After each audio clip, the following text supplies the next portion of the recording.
So good morning, ladies and gentlemen, and thank you for attending the first public hearing and listening session on the President's Task Force on 21st Century Policing.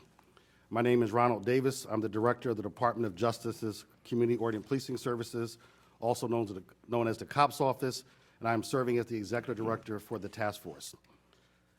On December 1st, President Obama announced his intent to form the President's Task Force on 21st Century Policing with the idea of coming up with concrete recommendations to build the gap in the trust between law enforcement and many of the communities that we serve. While the recommendations were to build trust, the President also made it clear to do so in a manner that still continues our historic reduction in crime and enhanced public safety. When he signed the executive order on December 18th, the President identified two co-chairs to serve to lead this task force. To my left is Lori Robinson, Professor Lori Robinson at George Mason University. She will do a self-introduction, but Professor Robinson, before going to George Mason, was also the Assistant Attorney General for the Department of Justice's Office of Justice Program. Next to Professor Robinson is Philadelphia Police Commissioner Charles Ramsey, who's also a co-chair and has a very distinguished law enforcement career, including serving not only as the police commissioner in Philadelphia, but also the police chief right here in Washington, D.C. Today's hearing, just wanted to make sure everyone knows, is going to be webcast and will be live streamed. For those that are watching online, you do have the ability to go to the COPS website and provide comments and feedback throughout the hearing. And there will be a period at the end of today's hearing in which we will take questions from those in attendance, or at least comments from those that are in attendance, as well as those online. So please feel free to go to our website, or you can give comments directly at comment@taskforcepolicing.us. That is comment@taskforcepolicing.us. Or you can post your comments on Twitter at Police Task Force. So at this point, what I want to do is really turn it over to the co-chair so that they can now lead the task force, and you get to know the members, and we can start our hearings. We have an ambitious calendar and schedule. We will get through it. We're looking forward to a very robust day, as far as a very exciting day, listening to our witnesses. But let me just say this before I turn over to the co-chairs. On behalf of the President, I want to thank the task force co-chairs and all the task force members for their service, along with the witnesses. As you can imagine, this is not paying a lot. It's actually, they're volunteering their time and service. This is a very important endeavor. The President has made it clear that he is personally interested in this. This is a priority, and we want to thank everyone for their commitment, for their time, for them lending their expertise and their perspectives to this national discussion. So we just wanted to take time to thank them. And at this point, I will turn it over to our co-chair, Professor Lori Robinson. Well, thank you so much, Ron, and thank you and your staff for the tremendous job you're doing in providing support to the task force. Good morning to all of you, and welcome to our first hearing. I'm very pleased to be co-chairing the task force and to be co-chairing it with Commissioner Ramsey. And I'm certainly honored to have been asked by the President to serve in this capacity. I'm also very impressed by the high caliber and the dedication of our broad-based and diverse task force. I've been involved in criminal justice work for more than 3 decades. I've been with the Department of Justice, as Ron mentioned, with the nonprofit sector, and now in academia.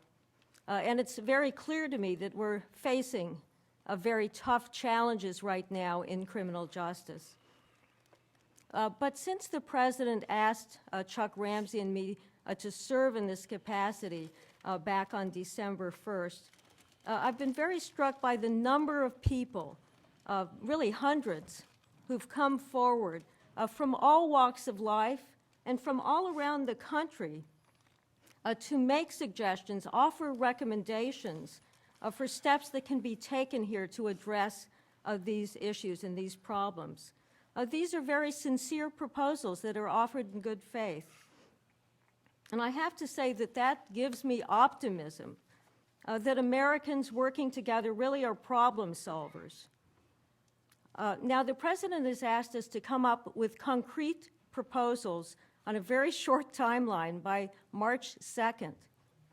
And he's made it clear that he doesn't want kind of general philosophizing He wants very pragmatic suggestions. So our goal here today is to be in a listening mode, to do a lot of listening. And we have, in fact, a really distinguished group of witnesses before us, starting with our first panel and running through 5 panels today. So we have a lot to do on a very constricted schedule, and so I want to turn quickly to my co-chair, Commissioner Ramsey. Thank you, Lori, and good morning, everyone. It is an honor to be here with all of you today to begin the conversation around this very important topic. Just a little more about myself. I've been a member of law enforcement now since 1968. I'm a native Chicagoan. I began my career in the Chicago Police Department. I spent close to 30 years as a member of that department. I served here in Washington, D.C. as police chief for almost 9 years, and I'm currently the police commissioner in the city of Philadelphia for the past 7. So I've seen a lot of changes in policing over the years, but I also recognize that more changes need to be made, and that's why we're here. We need to think about ways in which police can be more effective in doing their jobs, reaching out to the community. We'll be talking about a variety of issues today. The focus is on building trust and legitimacy, but in the future we'll be tackling topics such as policy and oversight, training and education, officer safety and wellness, technology, social media. There's a variety of topics as we move around for various hearings that we'll be focusing on bringing in subject matter experts, hearing from the community, hearing from law enforcement officials, so that we have a pretty broad view of the issues and recommendations that people would like to make that will, most of which will probably be included in our final report to the President. So it's an enormous task, but one that's very doable in my opinion. I think the short timeline, and in speaking with the President, reflects the sense of urgency that he has in dealing with this particular issue, and a sense of urgency that we all have in dealing with this particular issue. So we have every intent of meeting the timelines laid out by the President and come up with concrete recommendations that will lead to change. Well, thank you very much again, and I'm going to turn this over now so that the individual task force members can introduce themselves briefly, and we're going to start with Roberto Villasenor, the Chief of Police in Tucson. Good morning. I also am extremely honored to be here, and to be honest, I expect someone to come up those stairs any moment and say, "Excuse me, Chief, there's been a mistake." But the fact that I do get to represent law enforcement and the interest here is very important to me. I take that with an extreme level of importance. I'm a native Tucsonan. I've been with the Tucson Police Department for 34 years, for 6 years as the chief. Now, Tucson is located 50 miles north of the Mexican border. And along the border, we share the issues with immigration with Texas, New Mexico, and California. That in and of itself has caused a lot of consternation within our states. And you may have heard about some of the legislation that's been passed in Arizona. This legislation has had the effect of putting local law enforcement at odds with the very community that we are appointed to serve and to protect. And I've been in opposition to that legislation since it first came out, but once it was passed, gone through the Supreme Court challenge, and portions were allowed to stand, I'm obligated to enforce it. So I've had object lessons in legislation and circumstances that really hamper the relationship between local law enforcement and their communities. And I hope to bring some of the lessons that we've learned there to bear during the course of this task force. So thank you. Good morning. My name is Brian Stevenson, and I'm the Executive Director of the Equal Justice Initiative in Montgomery, Alabama. I'm a human rights attorney, and the work of EJI is focused on providing legal services to poor people, to incarcerated people, and condemned people. I spent most of my career in the Deep South. My office is in Montgomery, Alabama, and we've worked in that region and across the country trying to deal with some of these big issues. I bring, with the other members of this task force, a lot of concern about how we can improve policing in our communities. I'm honored to be in this position and to have this responsibility. I'm particularly hopeful that we can find ways to create connections between law enforcement and many people who live in the margins of our society, the poor, people of color, people with disabilities, people who have felt too often excluded from the mainstream of the society. I'm very hopeful that we can make tremendous progress, and again, very excited to be a part of this task force.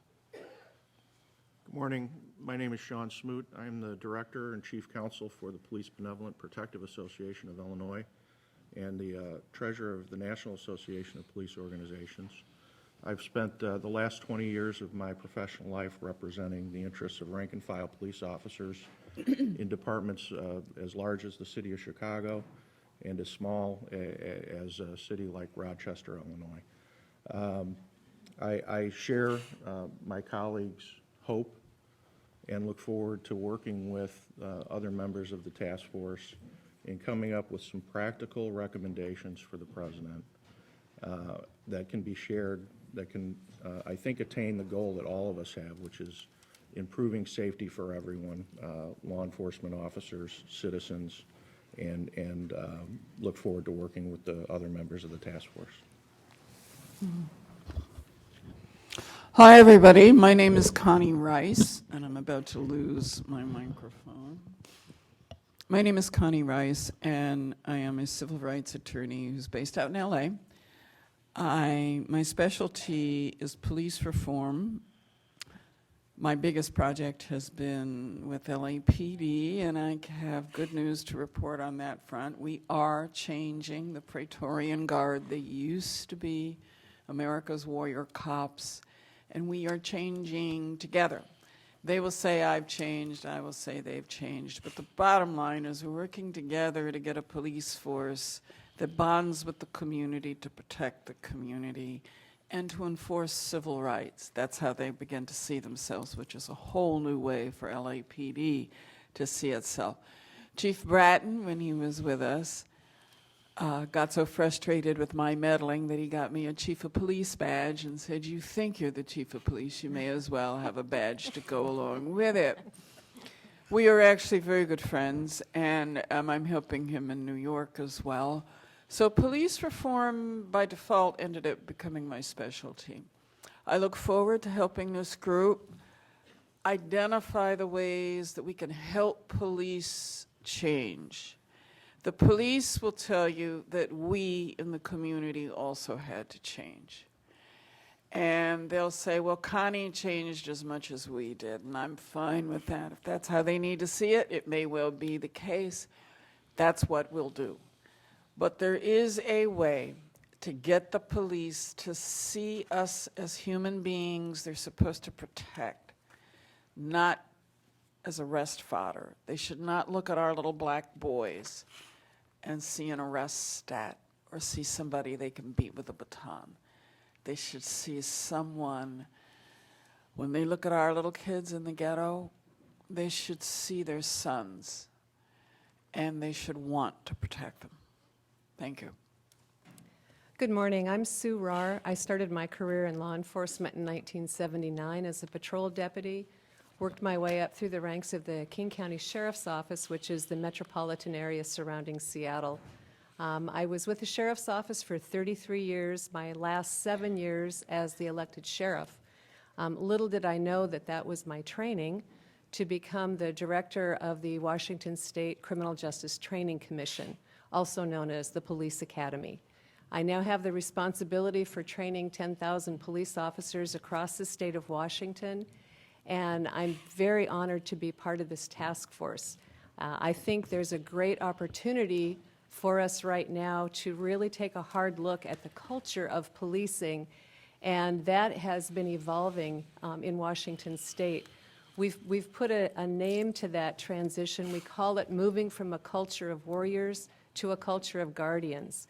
And I believe if we do a better job of training and resetting expectations, we will get our police officers to see themselves as protectors rather than conquerors. And I think many of us in the task force are aligned in that type of thinking. We need to re-engage with the community and become servants of the community. Thank you. Good morning. My name is Brittany Packnett.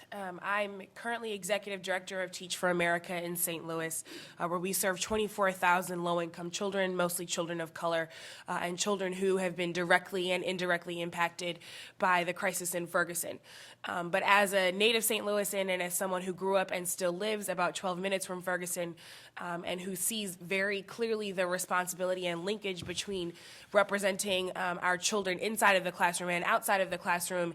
In my personal work, I have been an active Ferguson activist and one of the youngest members of the Ferguson Commission, and have been spending a great deal of time working with and talking with young people to encourage their leadership during this process. So I'm certainly honored to be here to help represent young voices and voices from Ferguson so that we can not only impact disruptive change, but systemic change. Good morning. My name is Tracy Mears. I am a law professor at Yale University. Before coming to Yale, I spent about 15 years teaching law at the University of Chicago. Most of my career for the last 20 years has been focused on looking at and understanding the dynamics of crime in urban communities, the connection between high crime neighborhoods, low income experiences, and disadvantage. I've spent a lot of time working on those issues, developing and helping to develop violence reduction strategies in Chicago, in New York City, in Schenectady, in Albany, in Northern California, and Connecticut. And the goal of much of this work has been about understanding ways in which to achieve public safety while encouraging public trust through pursuit of police legitimacy, which we will be talking about today. I'm really honored to be a part of this panel and work with my fellow members on achieving this goal. Thank you. Good morning. My name is Jose Lopez. I'm the lead organizer of Make the Road New York, a New York City and New York State-based group with 16,000 members that works on really just achieving respect and dignity for all communities, particularly immigrant communities and folks who are new arrivals to this country. I have been with Make the Road and have started the Youth Power Project at the organization for 15 years, currently working on issues of police accountability, housing rights, and workers' rights. I'm a Brooklyn boy. I'm the son of 2 migrants, a janitor, and a seamstress. And outside of my work with Make the Road, or in connection to the work, I'm also on the steering committee of Communities United for Police Reform, in unprecedented campaign in New York City to challenge policing as we know it. And over the last 3 years, have been working closely with the Public Science Project through the CUNY Graduate Center, working with a team of 12 youth researchers, graduate students, and professors to further explore the Stop, Question, and Frisk program and the impacts on young people of color. Good morning. I'm Dr. Cedric Alexander. I currently serve as National President of NOBLE, which is a national organization of black law enforcement executives. Also, currently, I am Public Safety Director in DeKalb County, Georgia, where I've been for the last 2 years. Prior to that, I've served 5.5 years with the Department of Homeland Security and in the Transportation Security Administration as a Federal Security Director there at Dallas-Fort Worth International Airport.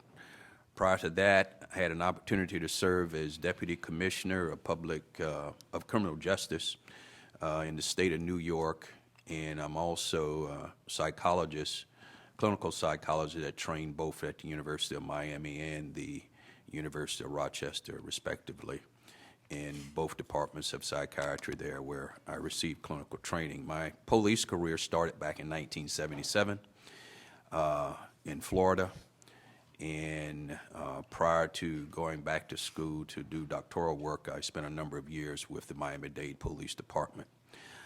For me, this entire journey and have an opportunity to be part of this task force what's most rewarding, very honestly, for me about this is to be able to serve on this panel with such a distinguished group of diverse individuals that represent this country in every sense of the word. And to me, that is honorable, and I'm just delighted to be a part of this group. Thank you. So thank you, members. As I mentioned earlier, as serving as executive director, the Department of Justice is providing the administrative support for the task force through my office, the Office of Community-Oriented Policing Services. Let me just say this, what I didn't tell you is I spent 28 years in law enforcement, 20 years in the great city of Oakland, and then 8 years as police chief in the great city of East Palo Alto in California. And so coming from that law enforcement background, it is not only exciting, it is one of those moments in time, an historical moment in which is really, you can feel the change, and that everyone wants to come together and have this discussion, that we can really look at defining public safety to be more than just the absence of crime, but to include the presence of justice as well. So we look forward to that work. Supporting the task forces, the COPS officers I mentioned, and the outstanding team, many who are here, so let's acknowledge in general the outstanding work of the COPS office. But we also built a team of experts to help support this. And the two specific I'm going to identify right now are sitting at the table. We have two technical advisors who are, quite frankly, leaders in the law enforcement and civil rights community as well. One is Daryl Stevens. Daryl, if you could raise your hand for us. Daryl is right now the executive director of Major City Police Chiefs Association and has a very long and distinguished career in public safety. And then Steve Rickman, who has been many years in the law enforcement arena and research and practices and has worked on a lot of projects with the Department of Justice and has served, I think, as a director of the Weed and Seed program in Washington, D.C. as well. And so we're fortunate, quite frankly, to not only have the great members of the task force, but the support team that is there. I think after you've listened to this introduction, one thing is crystal clear. The president put together a heck of a team to actually lead this effort and to have this national discussion, the diverse perspectives, the expertise. And so with that, I think it's, as they say, it's time to get busy. Madam Chair?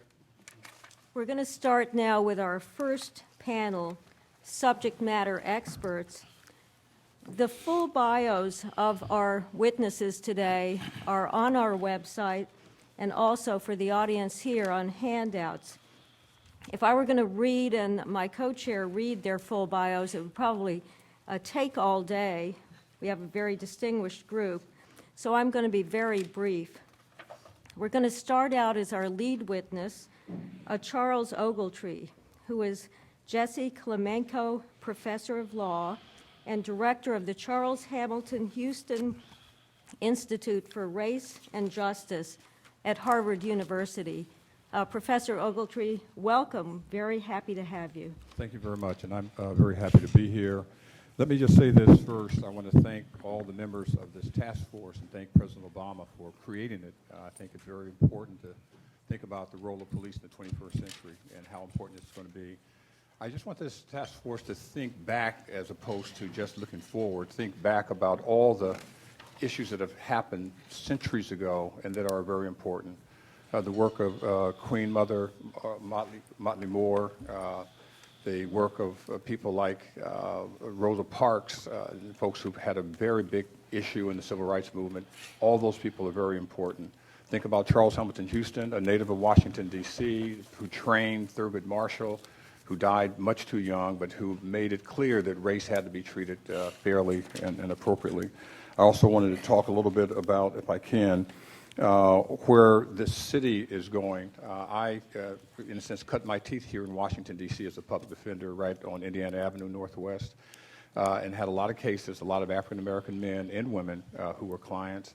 I see the same problems that we saw in the 1980s creating in the 21st century, and we need to address those things in a very serious way. Let me say what I hope will happen. I'm hoping that people will be able to, in a sense, look at the slogan that we heard well back in 1857 when the Supreme Court declared that a black man had no rights that a white person was bound to respect. I hope we've changed from that. We have, in law, we have to do it in a sense in our real responsibilities. Additionally, I want to say this, that as we look at cities from Boston to Washington to Chicago to Los Angeles and all around, we see people being arrested, people being killed by police, and we need to address that in a very serious way. And I think that I'm suggesting is that we need to talk about police being involved in community service. That was the focus. Police would get out of their cars, they would leave their badges alone, they would be away from individuals. And there was a sense they played basketball and soccer with kids. They would take them out for a hamburger and some fries. That was community policing. And we're now a militarization of police in many places. They have the guns, they have the tanks, they have the weapons, and they're killing young black men. And we think about the situation in Ferguson that, in a sense, caused all this. It is not a weekly event or a monthly event. It's a year-on event, and we have to stop it, and we have to stop it right now. And so I would suggest that this task force take a serious look at what people need to do and what need to be in the police force. For example, I think the police officers should be not just officers, but they also need to be social workers. What? What is he talking about? Well, the whole idea is that they need to get out and play a role with the community and make a big difference and make the difference in their lives. And I think that's going to make young people do that. If you look at the recent attention given to police, I see kids who are 6 years old holding their hands up, like they saw happen in Ferguson, Missouri. I see 6-year-olds, people who are saying that the first thing they're going to do is they hate police. There's no reason to hate police. My sister was a police officer. She was killed 30 years ago, and no one's been arrested, and I understand that. But the reality is that I'm trying to get more people involved in law enforcement. That is our key. We must get involved. And so I'm not shying away from law enforcement. I'm saying let's embrace it in a very serious way. I know many of the people on the task force, and I'm glad that President Obama has selected you to do this work. But I say look back and look forward to make sure that the President has some good ideas on what the 21st century policing should involve and what you are recommending to him. And believe me, I have some ways of getting to and through to him. If he doesn't follow your recommendations, he has to follow them, because I think the reality is that this task force is talking about the most important and critical issue in our lifetime and dealing with it right now, and I congratulate everyone on the task force for the work that you're doing. Thank you. Thank you so much, Professor Ogletree. Next, we have Jennifer Eberhard, who is Associate Professor of Psychology at Stanford University. Thank you. Thank you. I'm honored to be here. For 2 decades, my research has focused on issues of racial bias and stereotyping, especially in the context of criminal justice. Currently, I'm assisting the Oakland Police Department as a subject matter expert in connection with their reform efforts. We cannot have a discussion about trust and legitimacy without discussing racial bias. In my short testimony today, I plan to talk about the problem of racial bias and how the growing use of body cameras creates an opportunity to move beyond it. Many people think racial bias must be deliberate and intentional, but contemporary research suggests that bias can be implicit as well as explicit. People can act on biases that they don't even know they have. People can express bias despite their best intentions and desires. The expression of bias is not limited to so-called bad people, and it's certainly not limited to police officers. The problem is a widespread one that arises from our history, from our culture, and from racial inequalities that still pervade our society. I recommend that we offer training on racial bias in law enforcement agencies to raise awareness. But raising awareness alone is not enough. Agencies need to do more to lessen the impact of bias on the decisions officers make and on the day-to-day interactions they have with the public. One way to do more is to make better use of the tools and technology already at our disposal. Around the country, many are calling for the use of body-worn cameras. The general public is calling for them because they want greater transparency and accountability. Police officers want them to protect themselves from unfair accusations and lawsuits. Both of these responses, however, I believe are too narrow. Rather than simply using video footage as evidence to vindicate or implicate a particular officer when things go bad, we can analyze tens of thousands of routine police-community encounters. Researchers have already begun to test whether people lodge fewer complaints when the cameras are on versus off. We can even do more. My recommendation is that we leverage the technology of body cameras to strengthen police-community relations, not just to document them. Body camera footage from difficult encounters could be used to help officers learn best practices. Although it takes extraordinary skill on the part of officers to avoid escalating a difficult situation, typically we don't give much attention to those instances in which things go right. Body cameras can allow us to do so. The video footage could also be used to evaluate training. We could look at footage of police community encounters pre and post training to assess the degree to which that training makes a difference and for how long. We could compare the interactions of police officers who've gone through procedural justice training with those who have not. Are there aspects of that training that are harder to translate to actual street encounters than others? And if this is the case, we could feed that information back to the researchers so that they could fine-tune the training they offer. Finally, we could use footage to develop early warning systems. We could automate our analysis so that certain footage gets flagged for additional inspection. And when events happen that shake the nation, events like what happened in Ferguson and New York, we could look to these early warning systems to get an immediate read or pulse on how those events might reverberate in the day-to-day encounters police officers are having in other cities, like in Oakland, in Chicago, or Philadelphia. Agencies commonly use data to make predictions about crime patterns and to determine their strategies for arrest. They could also begin to use data to build community relations, to build trust. Currently, the information we care most about is getting left out. It's time to use our technology and the wealth of information it can give us to do more.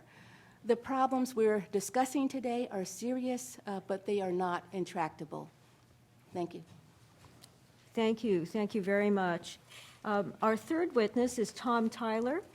Tom Tyler is Macklin Fleming Professor of Law and also Professor of Psychology at Yale Law School. Welcome. Thank you. Today, violent crime is at historically low levels. Fear of crime is down. And we have an opportunity to rethink the goals of policing as we move into the 21st century. I recommend that we focus our attention at this time on how to build issues of trust in the police, that is, how to build police legitimacy. Well, why should police legitimacy be a central concern? In the same decades where we've seen this decline in crime, public trust in the police has not increased. And further, there's a large and persistent racial gap in trust in the police. These low levels of trust in the police are a problem for many reasons. One, which has already been alluded to, is they contribute to an ongoing series of racially tinged controversies involving incidents with the police. But more broadly, when people distrust the police, they are less likely to obey the law. They are less likely to cooperate with the police, which makes it harder to solve crimes. And I think most importantly, if people don't trust the police, there isn't a climate of reassurance in communities that encourages people to actively promote economic and social growth in their own cities. A focus on building police legitimacy provides an opportunity to address these problems. Based upon research findings, we know how to strengthen trust in the police. People's trust depends on whether they feel that the police departments, and individual police officers are exercising their authority fairly. This procedural justice finding has been widely replicated in research, and it suggests that people care both about whether the police make decisions fairly and whether they treat people respectfully. Well, so what does the fair exercise of police authority mean? The public wants to be listened to when police policies are developed. They want an opportunity to state their case when they're dealing with a police officer. They want an explanation for police policies and actions that allows them to see that the police are acting in an unbiased way.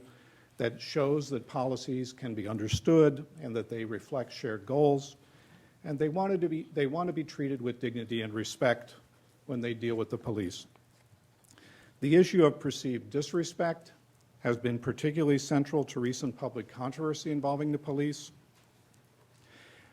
We know the factors, in other words, that are central to shaping public trust in the police, and they suggest some clear policy implications.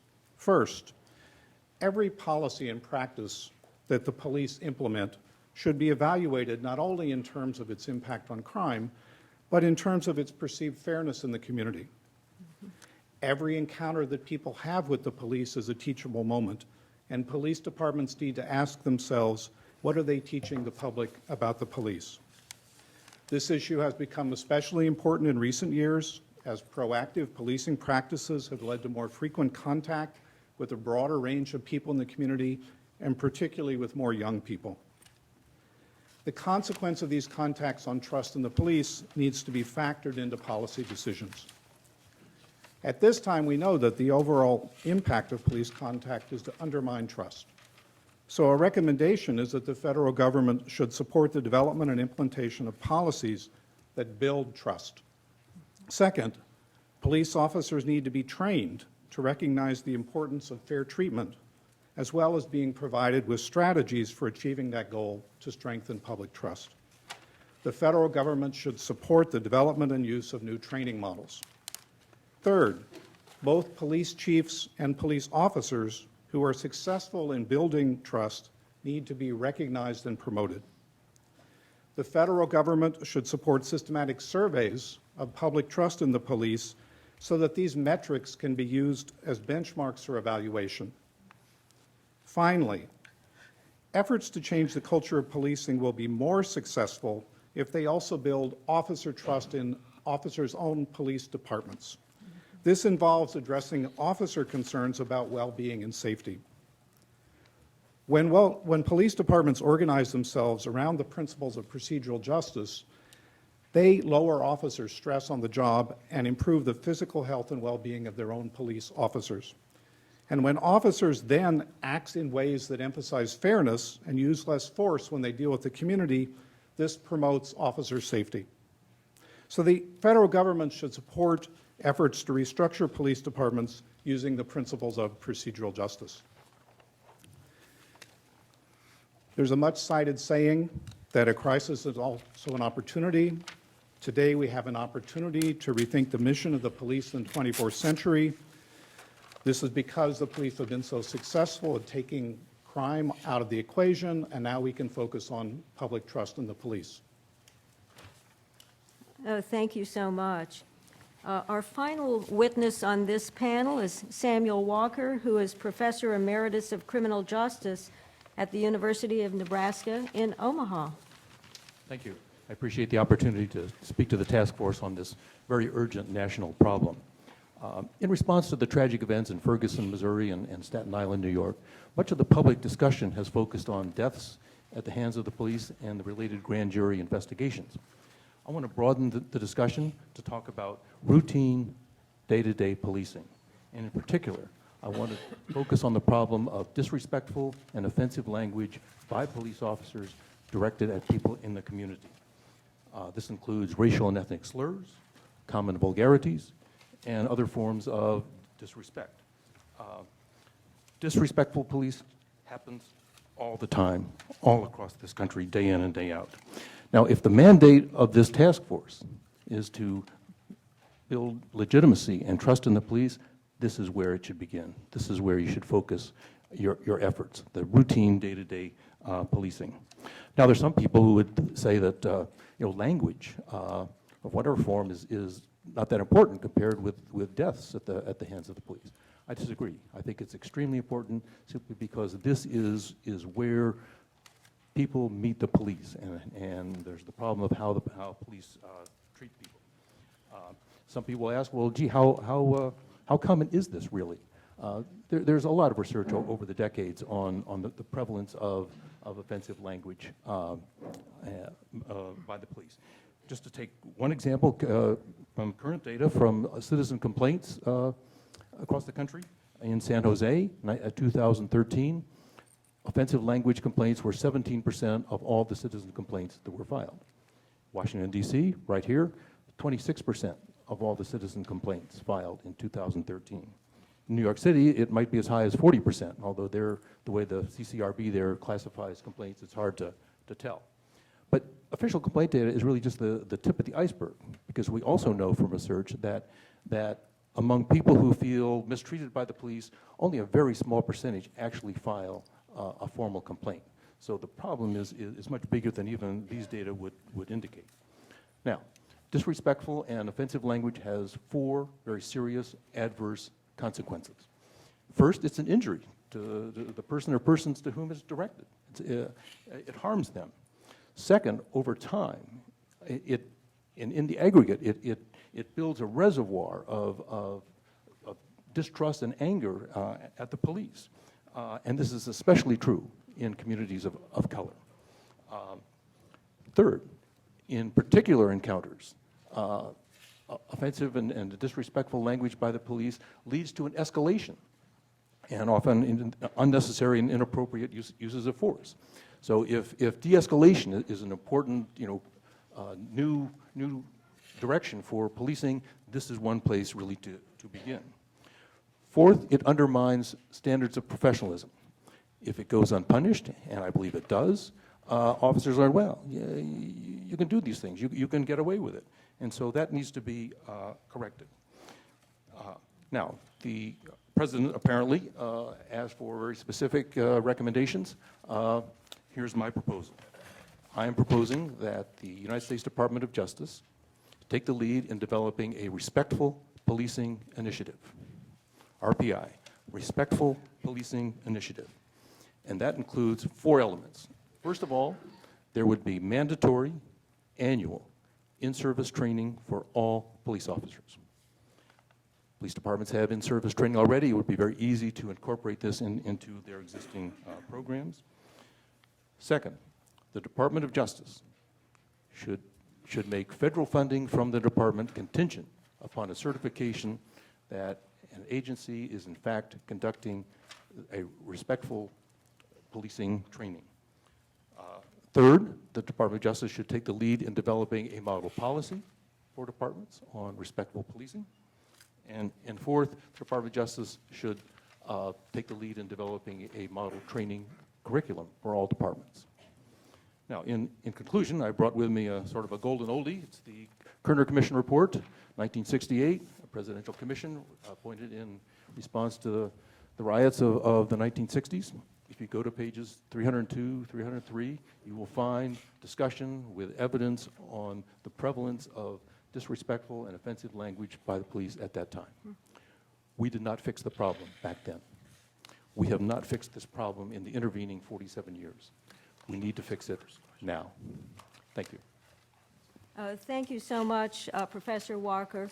I'm now going to be turning to the panel for questions.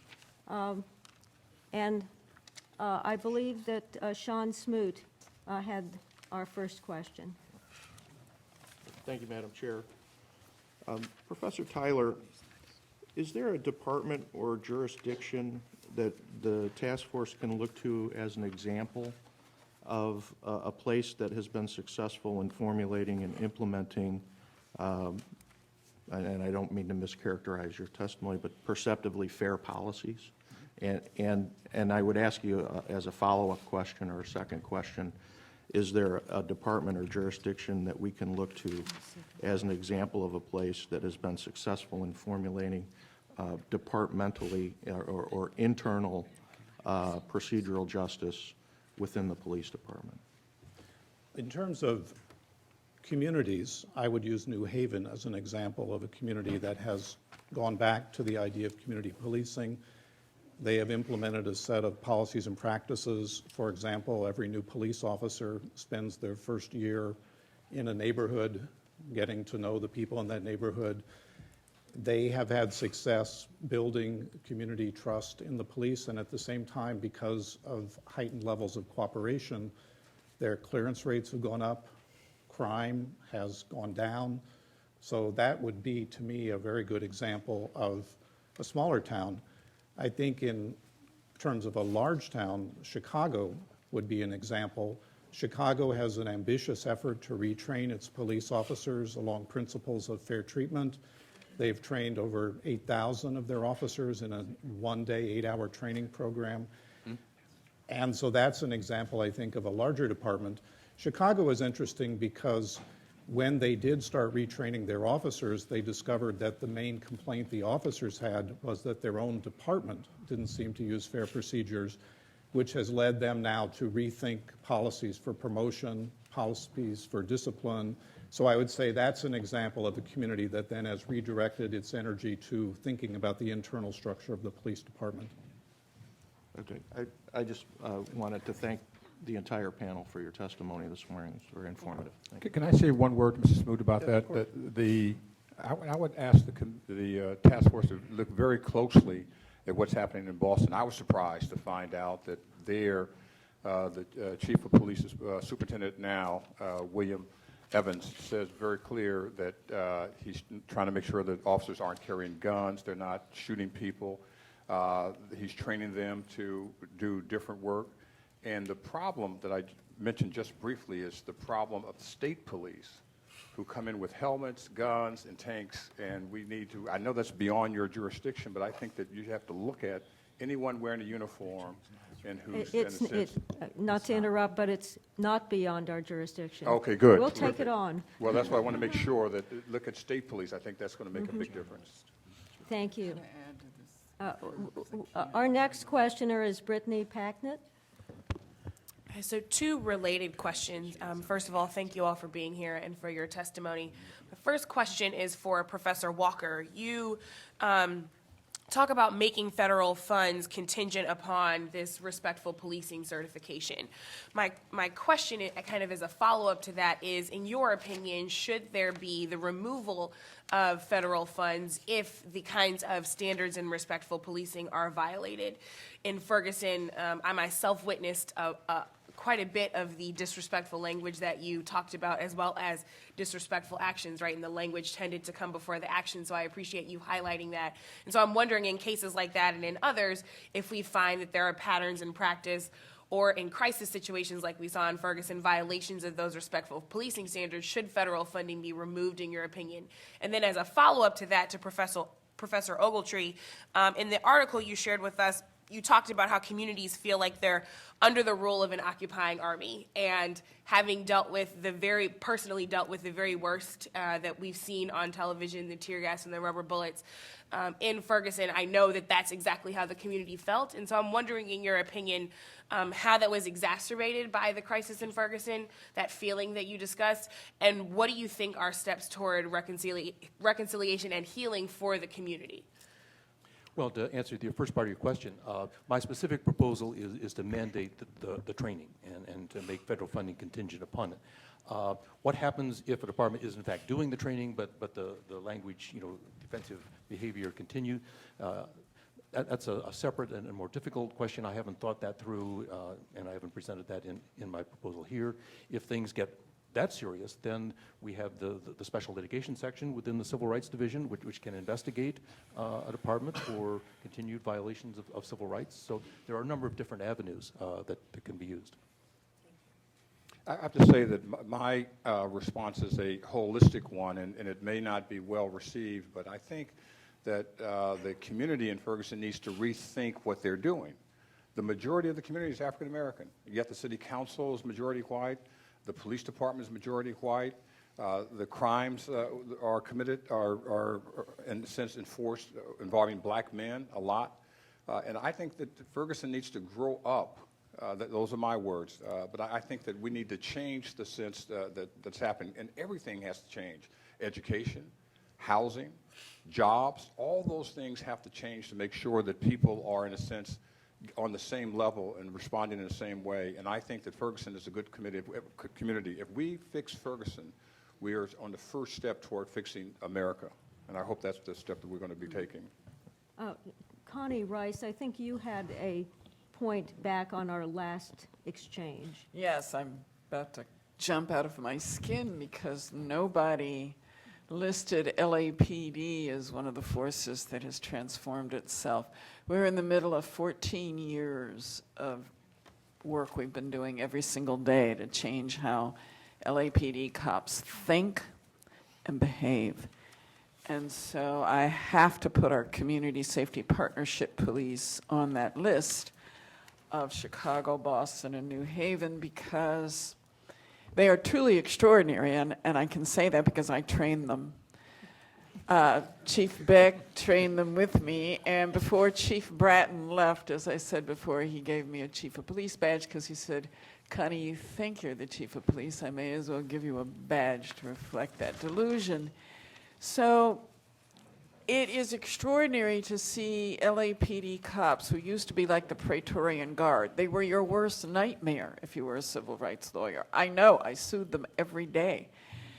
And now I'm working with them every day in the housing projects. Now, if you can get the police to bond with housing project, public housing project populations, you've done something.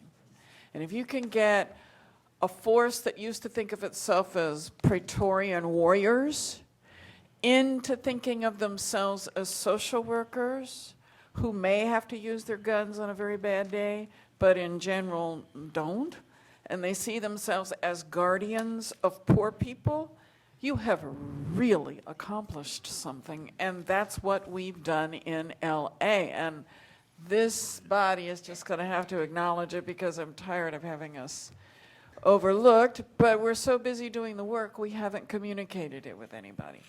Where it's been 14 years of daily work. It takes a very long time to transform a major force. But 14 years, and we've never looked up to tell anybody about it, and I think I'm going to have to. Thank you. Tracy Mears. I have two questions. One is for Professor Eberhardt. The other, if the chair will permit, it's really for all of the panelists collectively, if we have enough time.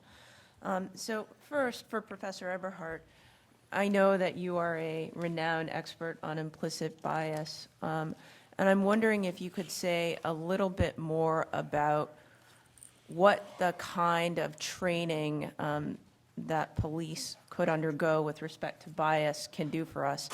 I've heard people say, as we've started our work, that biases can be overcome. Is that the way you would characterize it? Or if not, how would you think about the relationship between training police officers and the issue of bias and what progress we can make on that issue? That's the first question for you. For the panelists in general, I was hoping that each of you might speak to Professor Ogletree's very compelling charge that what we need to do, and I've put it in my terms, I was going to say tree, can I say tree since I know you? We need to repudiate Justice Taney's infamous words in Dred Scott for real.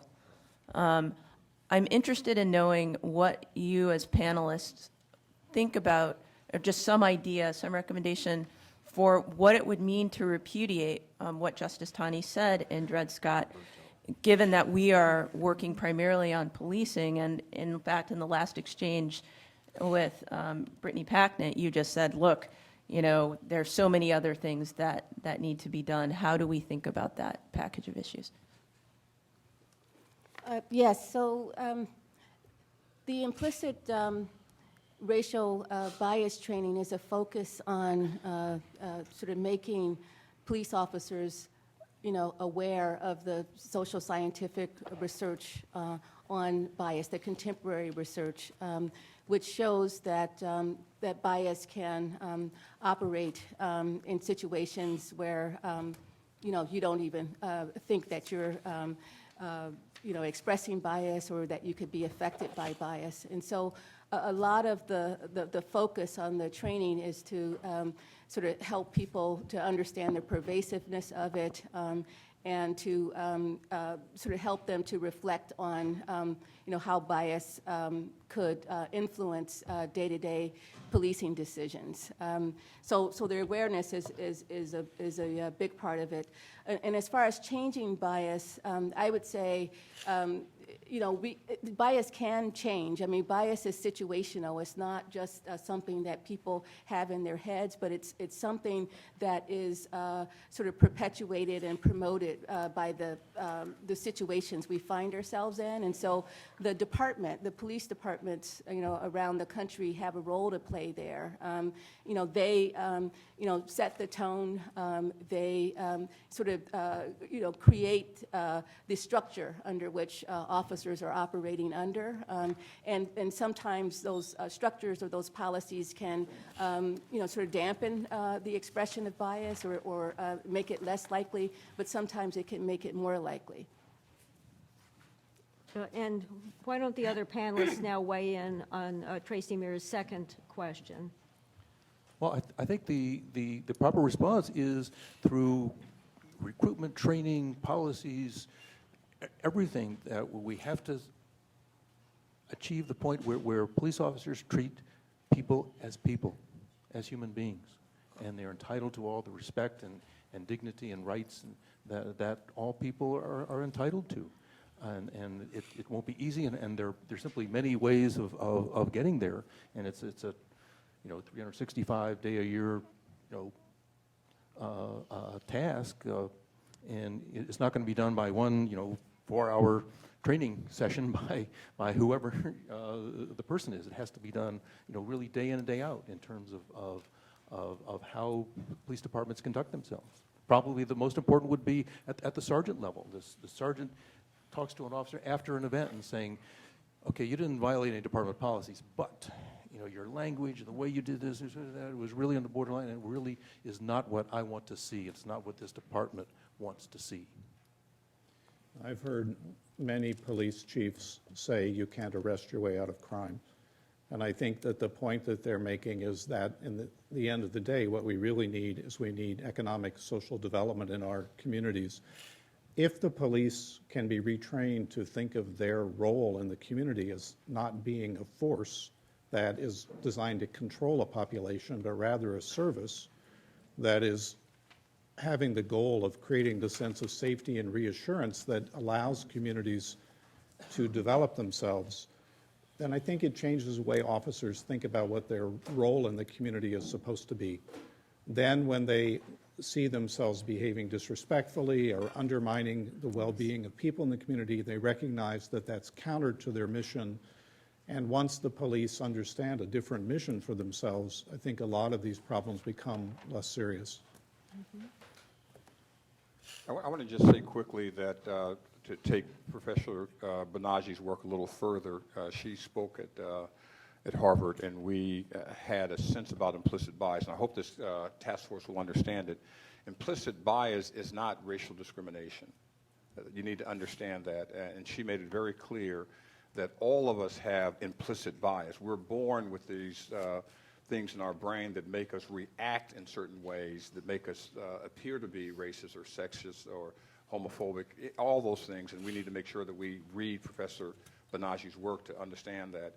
And the second thing, I think that this task force, the focus is on police, that's completely right, but you can't change a city just by changing the police. You have to change the mayor, you have to change all of the government, you have to change teachers, you have to change the people in corrections facilities, because it's a big task, but I think all of that has a big difference on what you're able to do, and I'm hoping that the task force will delve into the areas that, in a sense, make the police work harder and difficult to do if they don't have the training that makes a big difference in terms of what they're really able and willing to do. Mm-hmm. Thank you all for your perspectives. Let me turn now to Jose Lopez. Great, thank you. I have two questions. I guess the first could be answered either by Professor Walker or Professor Tyler, and I'll start with that.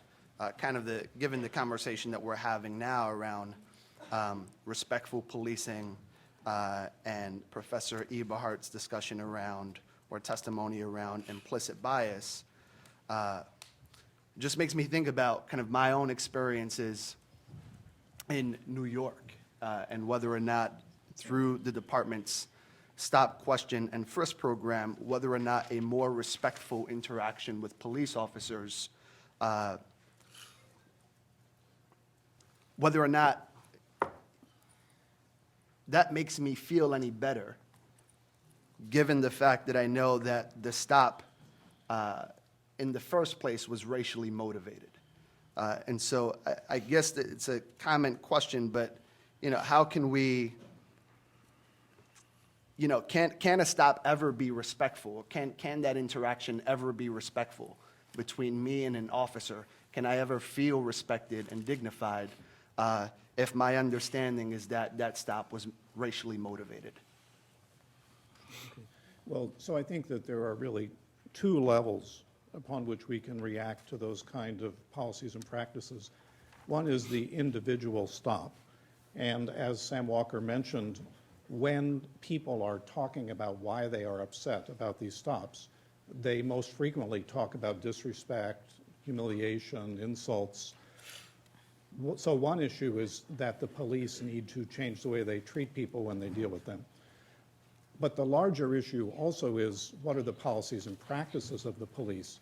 And irrespective of whether a police officer might be polite to one person on one day and one stop, people react to the whole framework of policing policies and practices in their community, and those need to be perceived to be fair as well. So I don't think that we're saying that the police can legitimate an otherwise racist policy by being polite to people. We're saying that there are really two separate issues here and that people are aware of both of them. Could I? Well, I think we have to separate, all the actions and the events that you described. First of all, the departments need to limit, the number of stops they do, or the kind of stops they do. What was happening in New York City was that people were being stopped without reasonable suspicion. And now that has to stop. So that's going to cut down the number. And then second, as Tom Tyler was being a little too modest here in terms of the impact of his research, there's people make a clear distinction between the outcome, the actual stop itself, and the process. And so if an officer explains the reason for the stop and so on, or the traffic stop, or the traffic ticket and so on, that mitigates the impact of the stop itself, and it helps build a respectful relationship. Can I just add to that? I think to some extent, fairness is important, but fairness is something that can be shaped by the racial disparities that people live with, and the more extreme those racial disparities are, the more fair they think punitive policies are, the more fair they think punitive policing policies are. So I think we also need to put on the table the role that disparities in the criminal justice system, the role that they play in producing racial bias, and the role that they play in leading us to support policies that we're now critiquing now. And I'll just say a quick word, if I can, before this ends, Lori. It's very interesting. I wrote 2 books, All Deliberate Speed, which talks about race in a very way. But the more significant one, which goes directly to your question, is the presumption of guilt. Now, everybody in law knows there's no such thing as the presumption of guilt. But I titled that because people are guilty because of their race, because of what they're wearing, because of where they're going. And that needs to be addressed in a big sense.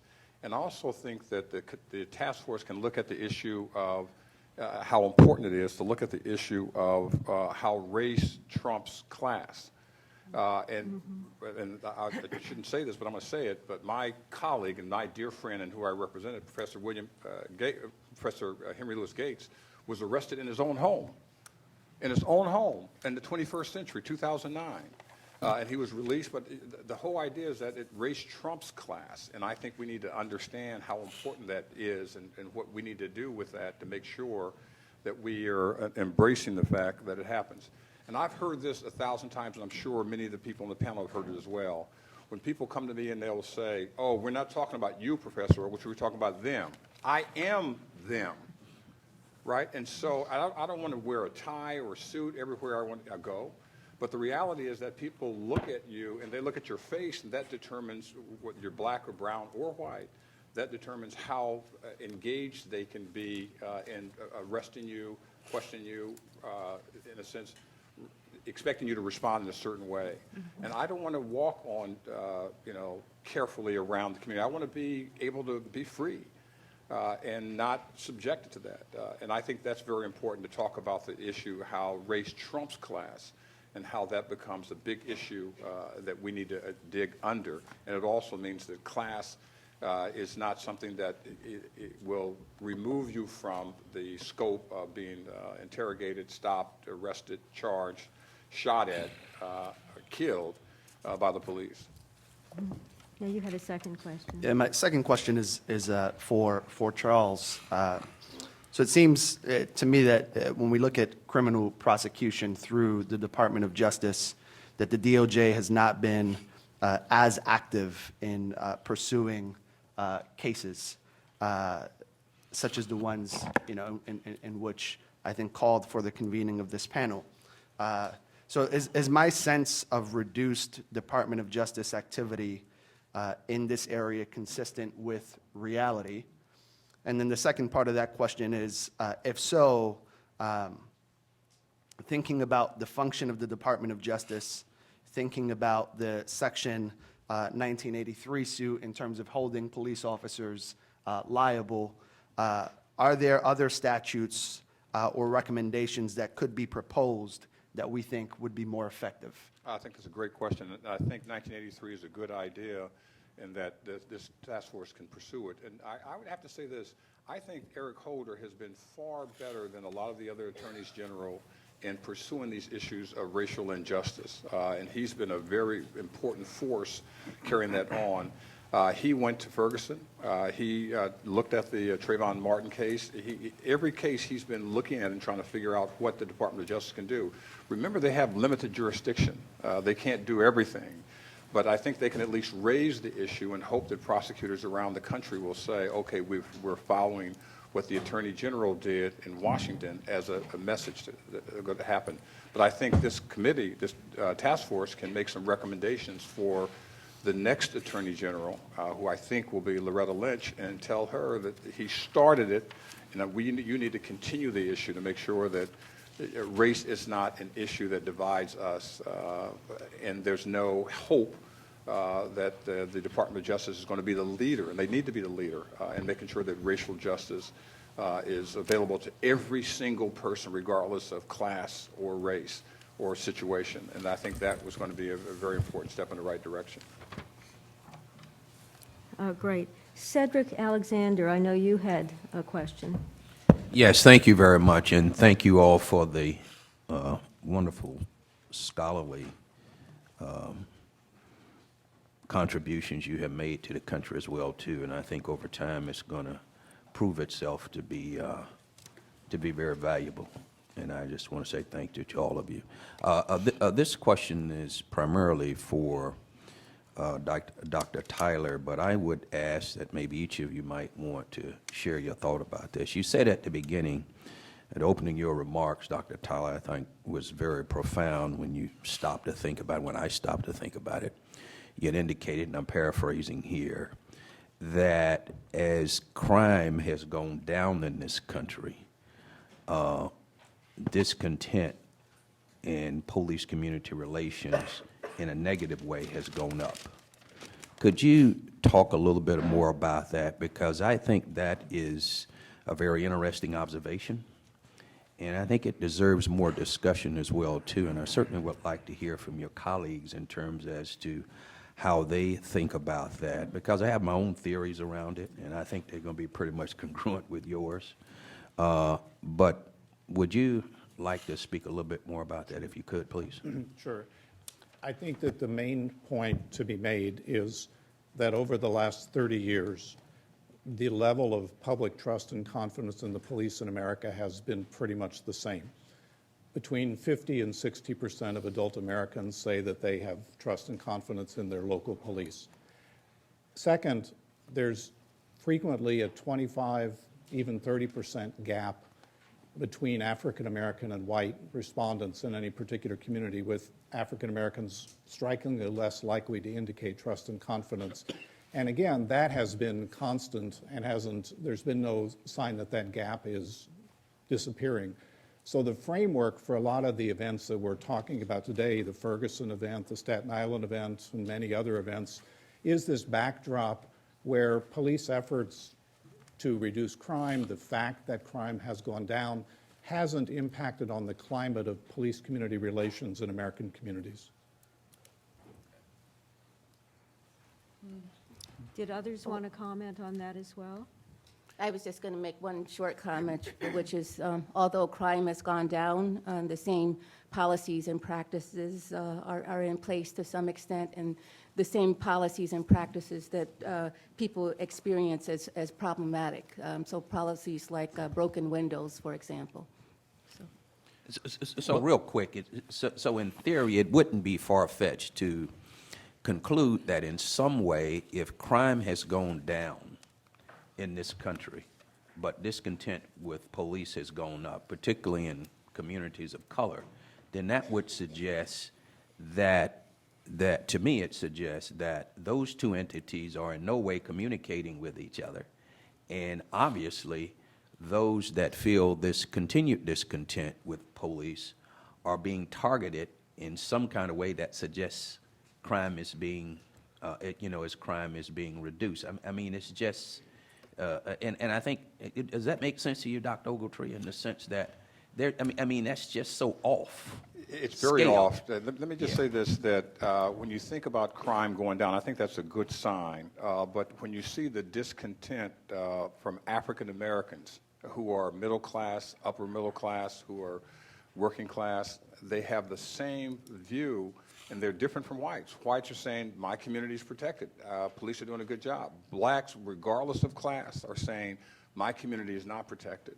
And that we have to look at that to understand why are so many people doing these surveys, and it's coming out very clearly. African Americans are saying we are not, in the year 2015, happy with the way that race is being considered by law enforcement. And when I say law enforcement, I'm talking about police, I'm talking about mayors, I'm talking about cities, I'm talking about rural areas, I'm talking about all these suburbs, all these places. And I think that, to me, has to be the essence of what we need to take a look at, to understand why are so many people, when things are going down in crime, why are so many people discontent because of their race? And I think that's what people are being able to see. Thank you. Sam Walker. Yes, we have policies operating in disconnect from each other. While crime has gone down for the last 20 years, incarceration continues to go up. Yep. And especially arrests for small amounts of marijuana possession. And so there were too many policymakers, especially at the state level, are locked into the old war on crime, war on drugs mentality, and hasn't caught up with the reality of the drop in crime. And I do think the task force should address this disconnect. And just to point out, that incarceration, our over-incarceration, and especially the war on drugs has had a huge impact on the African American community. It's just, and that is the source of much of the discontent with policing. They're the people out there on the street who you can see are the symbols of our justice system. I have to say a word, and I'm not the angry black man that you think I am, but I want to say this. That data is very significant because the reality is that police are not making arrests on marijuana. They're, in a sense, many cities are saying it's no longer a crime to have a small percentage of marijuana. But what the police are doing, they're searching black men, not just for marijuana, going in their pockets. And the whole idea is that you're supposed to see the marijuana and everybody should be treated the same. There's a disparity right now in the whole idea of the marijuana search. And that, to me, is a problem because there's a way of, when you dig into the pockets, you can find a weapon, you can find some other kind of drugs, you can find a warrant that this person should be arrested. All those things are different, and they don't, they're ignoring when whites, and I don't use marijuana, I don't use any kind of drugs, they're ignoring when whites are using marijuana and say, it's just a drug, it's not illegal in many places. Well, I think this task force, has a broad jurisdiction, and I would look at what is going on with police stopping people for marijuana and searching people who happen to be a different race. Our next questioner is Brian Stevenson. Yeah, I just want to express my gratitude to the panelists for your really excellent testimony. Just two quick short questions. Are any of you aware of any data or analysis that's been done on the impact of implicit bias training within a particular department? And in addition to that, any data and analysis that's been done that you'd like to draw to our attention on the impact of diversification efforts? And I don't mean just raw racial diversity, but some of the more complex and sophisticated diversity that actually looks to get into communities that produce some of the highest rates of crime and recruit people who've lived in those communities into the police department. Anything you can point us to that might give us something to look at as we consider the implications of reinforcing the need for implicit bias training or diversity? Okay, I can handle the implicit bias question. I feel like we need much better metrics, actually, of the implicit bias training that's out there now. And so we could sort of talk about what those metrics might be. I mean, one metric might be simply looking at the attitudes after the training, so looking at self-reported attitudes. But there's a lot of research suggesting that explicit attitudes and implicit attitudes don't always correlate highly. You could also look at implicit attitudes after the training. But again, I don't know that you would expect that training to break associations that people have between race and crime. And so what you might want to do is to look at whether those associations are affecting behavior. But then you can just focus on the behavior. And one way to focus on behavior, one indication of the behavior might come from citizen complaints. But that metric seems to be too rough. People don't always complain for a variety of reasons. They may be, afraid of complaining. Complaining might involve having greater police contact, which they're trying to avoid. So there are lots of reasons why people don't complain. So that's why I think the use of the body camera footage actually could be good in this regard. You could actually use that footage to look at officers' behavior with the public, pre and post training, to see if after that training, do those interactions look different? Are they more positive? Are they using, less, I forgot what you call it, disrespectful language, and so forth. And so I think that's probably the best metric to look at effectiveness. We only have 6 minutes more for questions, so we're going to have to go very quickly now. Professor? On diversification, I assume you mean diversifying the workforce among police officers. Well, there's abundant research that the differences in performance by white, African American, Latino officers really aren't that great. Now, when I first encountered this early in my career, I said, this doesn't compute. This isn't consistent with my assumptions. Then I actually learned more about policing, and the way I explain that is, it's not skin color doesn't matter. Skin color doesn't matter. In policing, it's the quality of the department, and so if you have a bad department, everybody sinks to a low level. If you have a good or much better department, the performance of all officers rise, regardless of race or ethnicity or gender. So we should have a diverse workforce because the police department should represent the communities they police, and they should not violate Title VII, among other things. But the way to improve the policing actually on the street is on how the department is run. Our next, Brian Stevenson, were you done? I guess I was also, though, thinking about the impact of diversity within the department on this whole question of public trust and building community relations, and anything specific that anybody wants to point us to there. And it's okay if there's nothing. Well, the other aspect of the general race gap in trust and confidence we see in cities like Ferguson, where there is some incident and then the public looks at the department and they see a department that doesn't reflect the community. On that level, the diversity of the department has an important message, and whether people are willing to trust the department to manage some kind of a problem like that depends on the department that they look at and see. So while I very much agree with what Sam said about individual officers, I think also on a department level, diversity carries an important message that does allow for trust and confidence in difficult situations. Our next questioner is Roberto Villaseñor. Yes, I guess this is for Professor Tyler, and actually for any of the panelists. How do we get the opposing viewpoints to come together? Because obviously there's two sides to every issue there. And so I hear statements such as, well, crime has gone down, but incarceration rates have gone up, as if that couldn't be conceived as a direct correlation, that probably maybe more criminals have been incarcerated, therefore crime has gone down.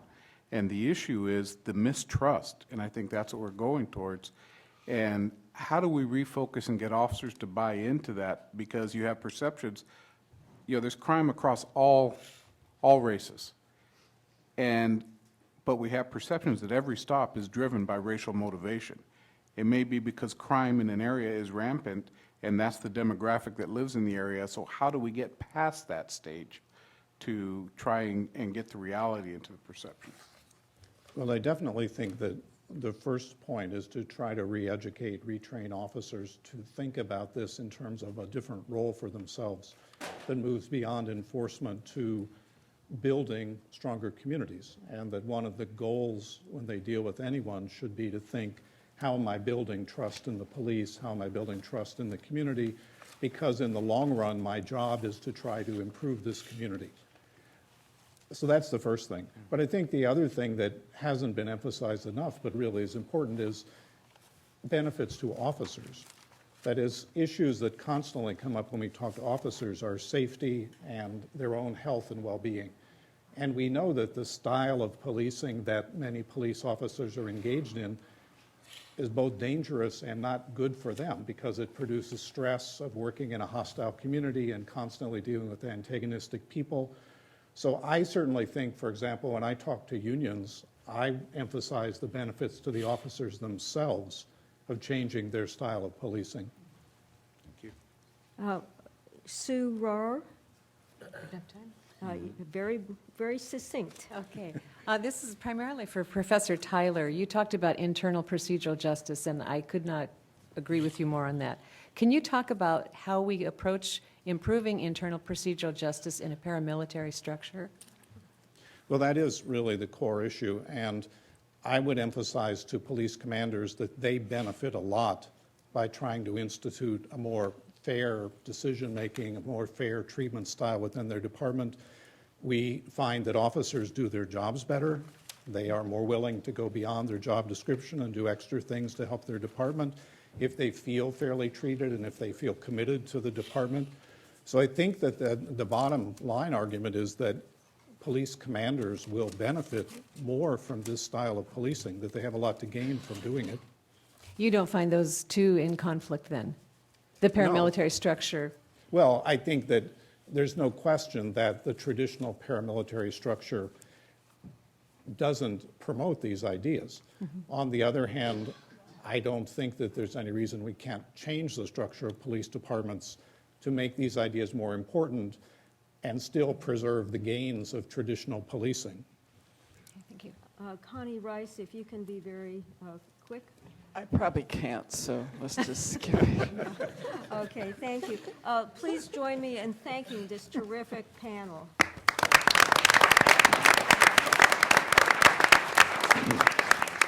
We're now going to take a 5-minute break and come back promptly in 5 minutes.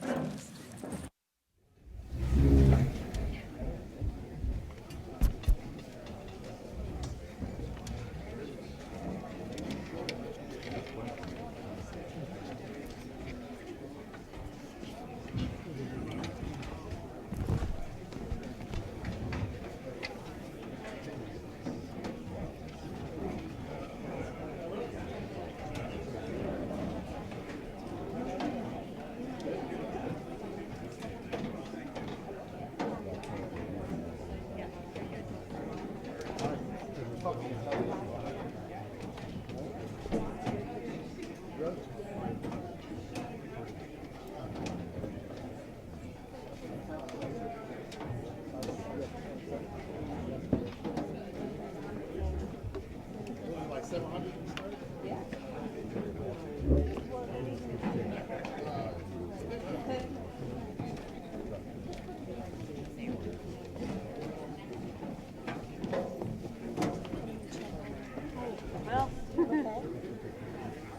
I'm doing all right. Too many things happening at once. Some water? Yes.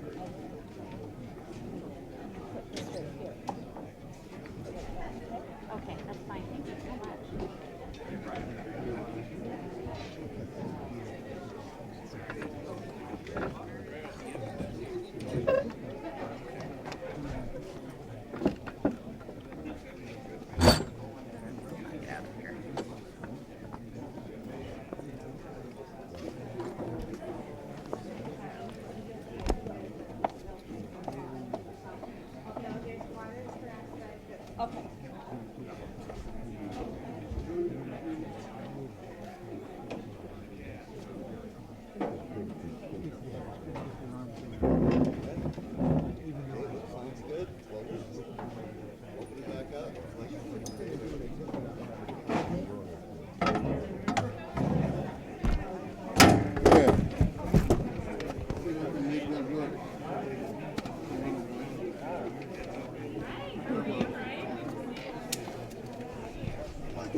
Be here for a minute.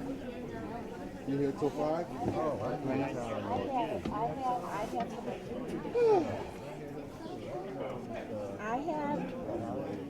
have it.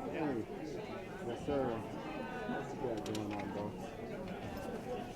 I think I have to tell you. I have some tea. That is better. That is much better. Believe me, take it away. You only need one. Yes. Thank you. You're very welcome.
Yeah, it was a great test.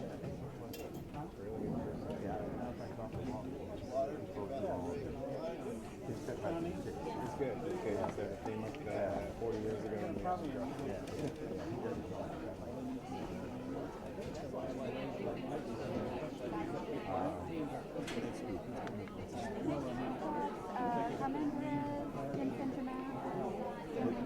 Oh, you have the community representatives, yeah.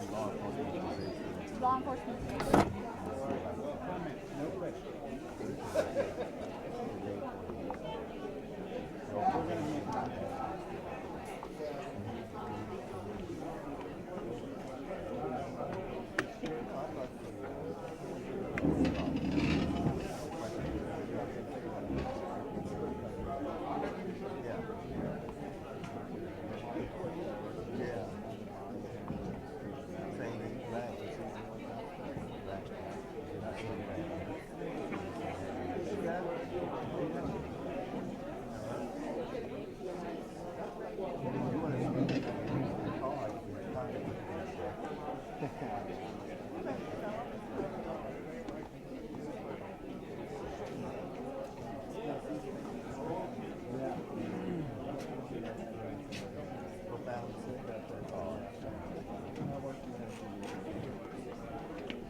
Yeah, we have a whole training with a date set aside.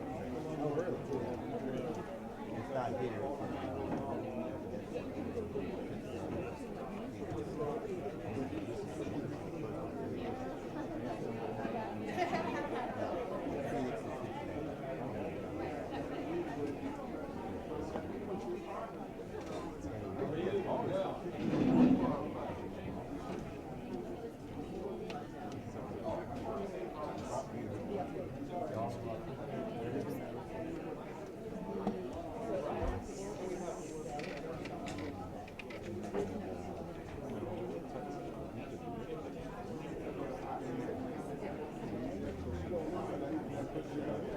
Two-minute warning, we're going to get started pretty soon, so.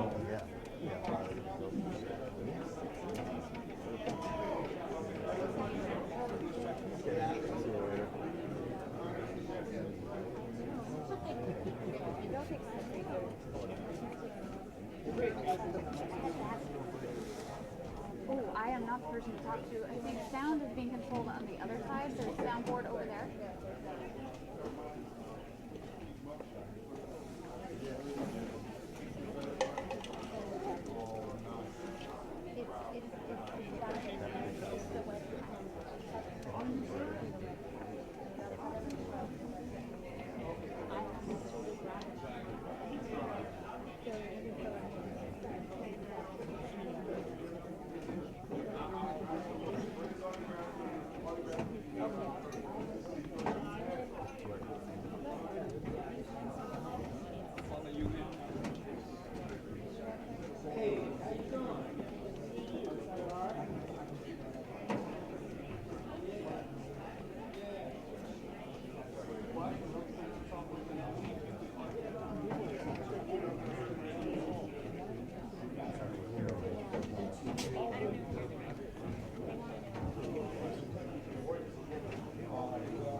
started with the second panel. We do have a couple panelists that are en route and will join us during the discussion.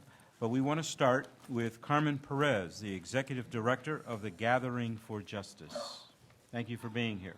Thank you. Good morning. My name is Carmen Perez, and I am the Executive Director of the Gathering for Justice, which is a social justice organization founded in 2005 by Harry Belafonte, whose mission is to build a national movement to end child incarceration.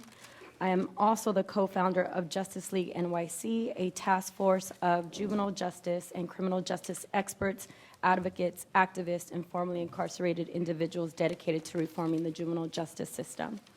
I would like to thank the staff of the President's Task Force on 21st Century Policing for inviting me here this morning. It is an honor to address this esteemed group. I've been working in the field for 17 years. I grew up in Oxnard, California, in a predominantly Latino and Black community, in a family that had the duality of both the victim and the offender in it. I worked in Santa Cruz County, which is a model for restorative justice in the country. I was able to find a detention alternative for every young person who I worked with. And on December 3rd, when the announcement was made that there would be a non-indictment of the death of Eric Gardner, Justice League NYC immediately hit the streets and mobilized direct services and a list of demands for redress and accountability. Justice League, although only formed 1 year ago, was uniquely qualified to address the issues of police brutality and racial disparity in our city because of the members who we have collectively been doing this work for decades. Justice League members are direct service providers, experts, as well as mobilizers, organizers, and educators. Our group is deeply experienced in policing and criminal justice reform. Our efforts on the streets and with our demands gained international attention, and both New York Attorney General Eric Schneiderman and New York City Mayor Bill de Blasio met with Justice League in response to those demands. Although we remain at odds with our mayor on issues like broken windows policing, Justice League believes that we have developed a list of sensible, viable, legal, equitable reforms for New York City and state, and we will continue to mobilize all of our efforts and resources towards the implementation of those demands.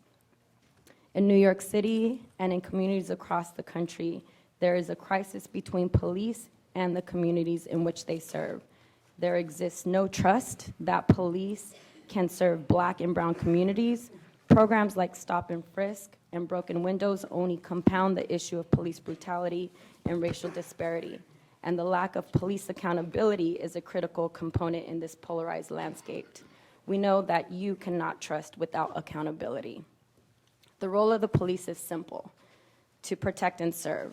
I looked up NYPD's mission statement in preparation for today. It states, "The mission of the New York City Police Department is to enhance the quality of life in our city by working in partnership with the community and in accordance with constitutional rights to enforce the laws, preserve the peace, reduce fear, and provide a safer environment."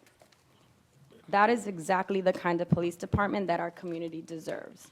But sadly, that dynamic of partnership, justice, and peace does not exist within the NYPD or in many of the police departments across the country, where racist policies infect and create an unstable and unsafe environment.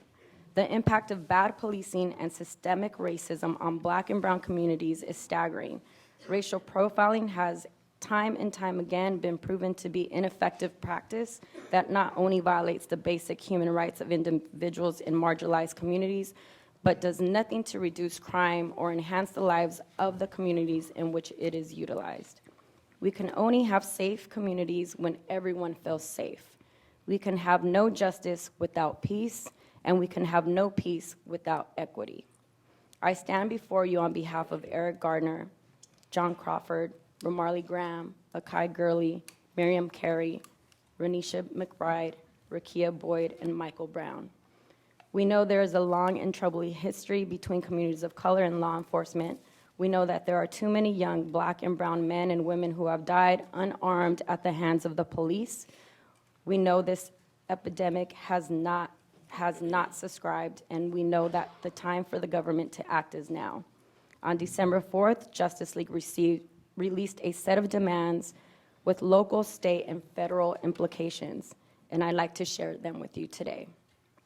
We believe that transparency and accountability is a key to reform. We believe people have the right to the publication of data on police practices and police abuses, included but not limited to data on deaths in police custody, cases on police brutality, data on policies like search and seizures, stop arrest, and detention practices. We believe that the appointment of a special prosecutor in cases of police brutality and excessive use of force, including deadly force, should be automatic. We can eliminate the politicization of these kinds of cases by creating a standard by which the SP appointment is guaranteed. We believe that legislation should be drafted to clarify the rules of engagement between the police and the community and to make illegal the use of lethal force, including the chokehold, except to protect against serious, imminent physical injury to the officers or the public. Currently, in counties like New York, the chokehold is against department policy, but is not a criminal offense. We believe there should be a comprehensive new training programs implemented across the country for all officers to include crisis intervention training, harm reduction, and cultural identity training and de-escalation skills. This also includes community participating and being a part of offering those types of trainings to officers. We are calling for the end to the criminalization of young people in the U.S. school system. The school-to-prison pipeline targets primarily youth of color and has created a generation of young people growing up incarcerated. Some important reforms in this area would include the removal of resource officers or safety officers from school, which would significantly reduce the number of juveniles in detention. There are model programs across the country that can be replicated, like outreach workers in schools, as well as peace warriors, like those from North Lawndale High School in Chicago. Further, we believe the decentralization is an important key to repairing the trust between individuals and law enforcement in Black and brown communities. When police officers serve in the communities in which they live, violence and abuses go down, public safety goes up, and trust is built. Thank you. Thank you very much. And just as a reminder, the complete bio of all of our panelists is on our website. So let me now turn to Mr. Jim Winkler, President and General Secretary of the National Council of Churches. Thank you, Chief Ramsey, and I want to say a word of thanks to you and to all members of this panel for your expertise and your willingness to serve at this important panel at this important moment of our national history. I approach today's events not as a criminal justice professor, a professional, or as an attorney or as a professor, but as one who is a church leader with many of our people on the front lines of the issues surrounding policing today in our nation.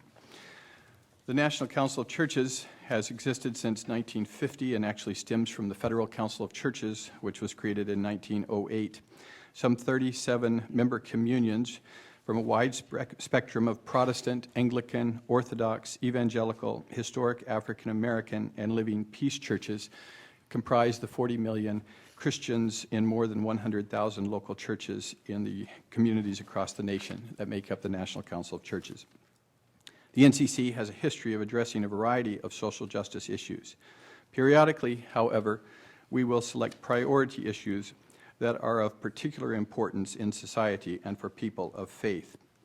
In November of 2013, the National Council of Churches Governing Board voted to make the issue of mass incarceration one of our top priorities. Countless numbers of our clergy and laity are involved in criminal justice and mercy ministries, serve as police chaplains, are involved in reentry ministries, tutoring programs, mentoring programs, on and on. Get tough sentencing guidelines and the prolonged war on drugs have contributed to the United States having the highest per capita incarceration rate in the world. Those imprisoned are disproportionately people of color. According to Michelle Alexander, scholar and expert on mass incarceration, there are now more African Americans under correctional control than the number of African Americans held in slavery in 1850. These statistics reflect that mass incarceration and racial disparity in the application of laws is the civil rights issue of the 21st century. We thank the President for establishing your task force in light of recent community, national, and international unrest in response to excess force in policing and the misuse of prosecutorial discretion.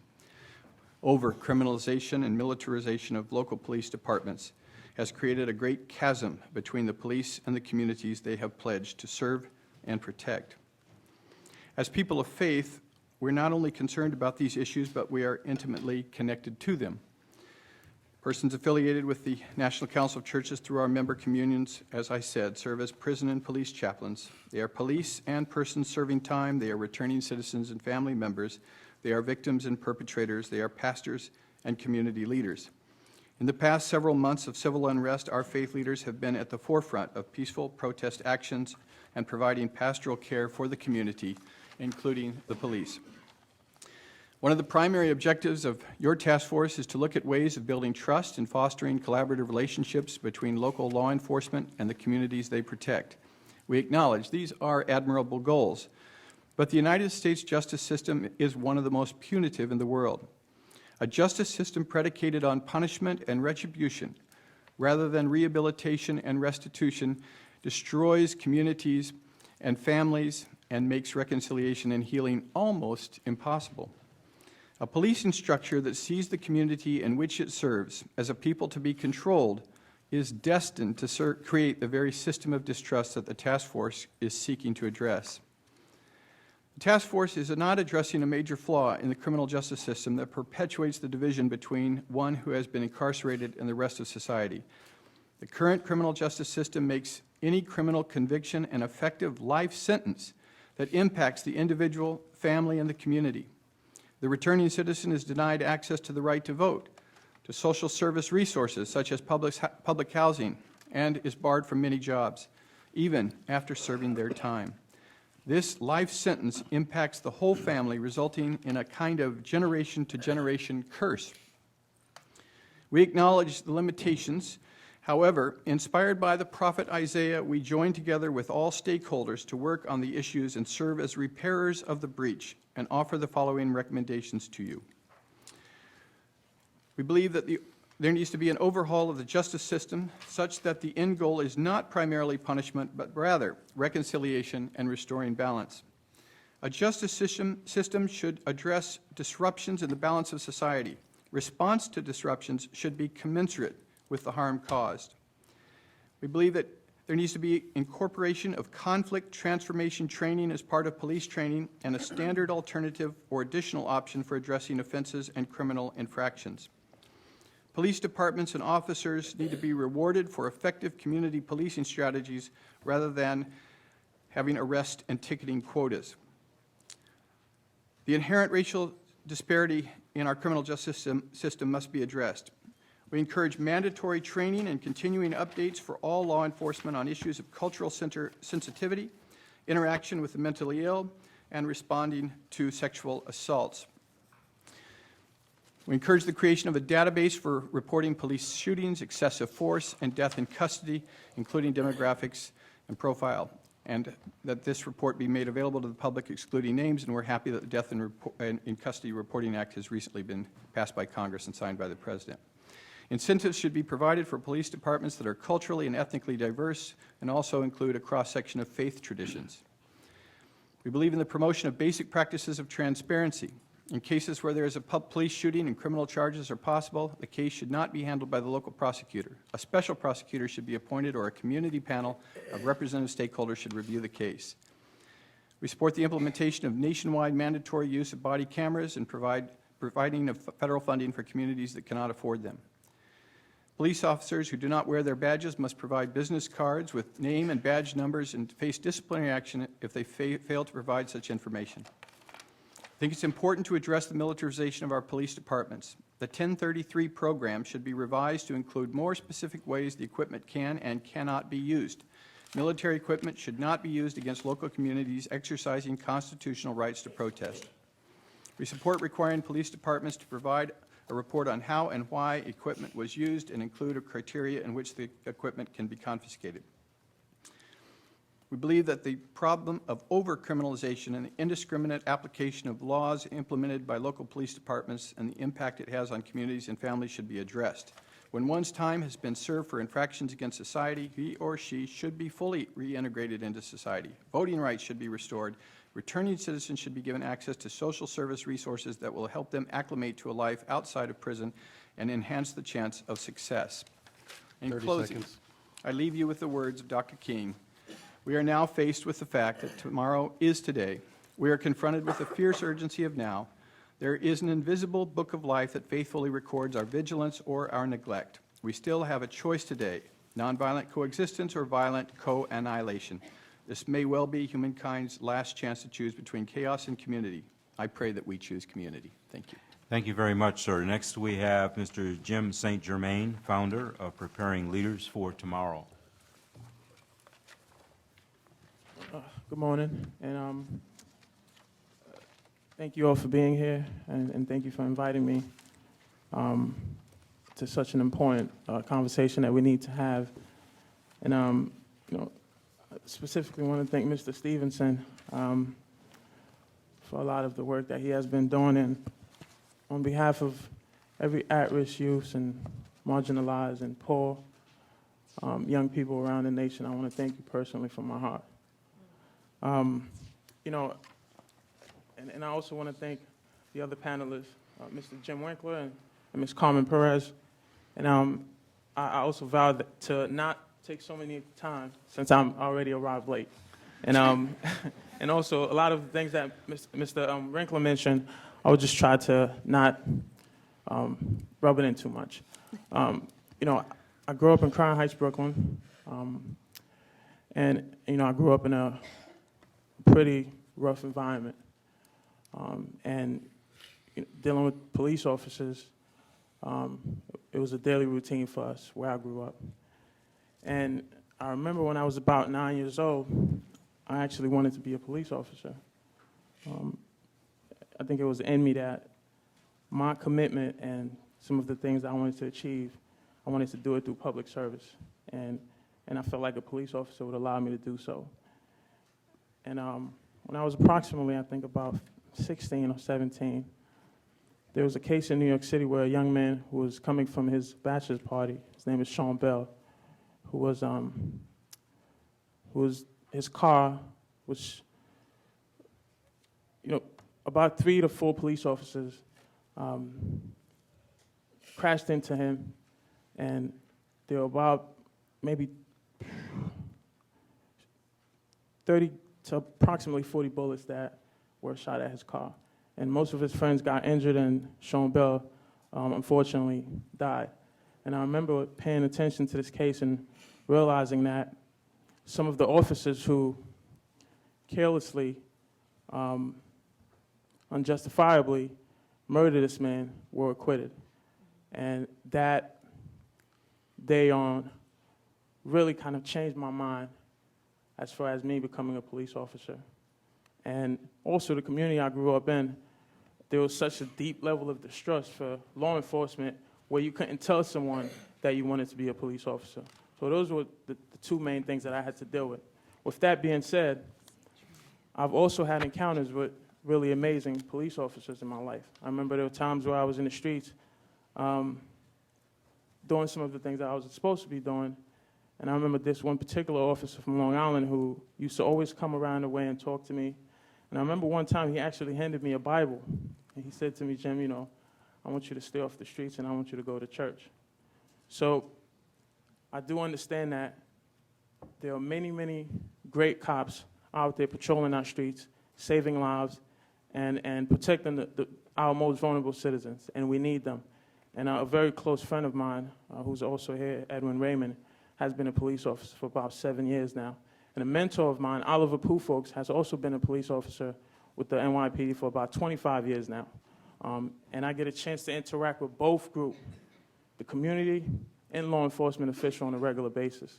And most of the work that I do throughout the community is trying to bring law enforcement officials and the community together so we can find a way to make things work. The reality is that our communities want public safety. You know, but we also appreciate civil liberties, and we do not believe that the two are mutually exclusive. We believe that we can accomplish both by doing the right things. And we don't expect a perfect world. We understand that there are times where certain officers will make mistakes. That's a part of who we are, and we're all humans, and it happens. But some of the things that we've been accustomed to doing within police departments throughout this nation must change, right? So on the issue of diversity in the workforce within the police department, which is, I think, is an amazing idea. As you guys know, the New York Police Department, New York City Police Department is one of the most diversified police forces in the nation. It's about 45% minorities, African Americans, Hispanics, and all sorts of different groups. But diversifying the police department, although it's great, you have officers who sometimes, if they're coming from certain environments, certain neighborhoods, there are certain things that take place where they can understand it a bit better. They're not as quickly to jump into judgment or perhaps perceive that someone is out to harm them or do something wrong to them.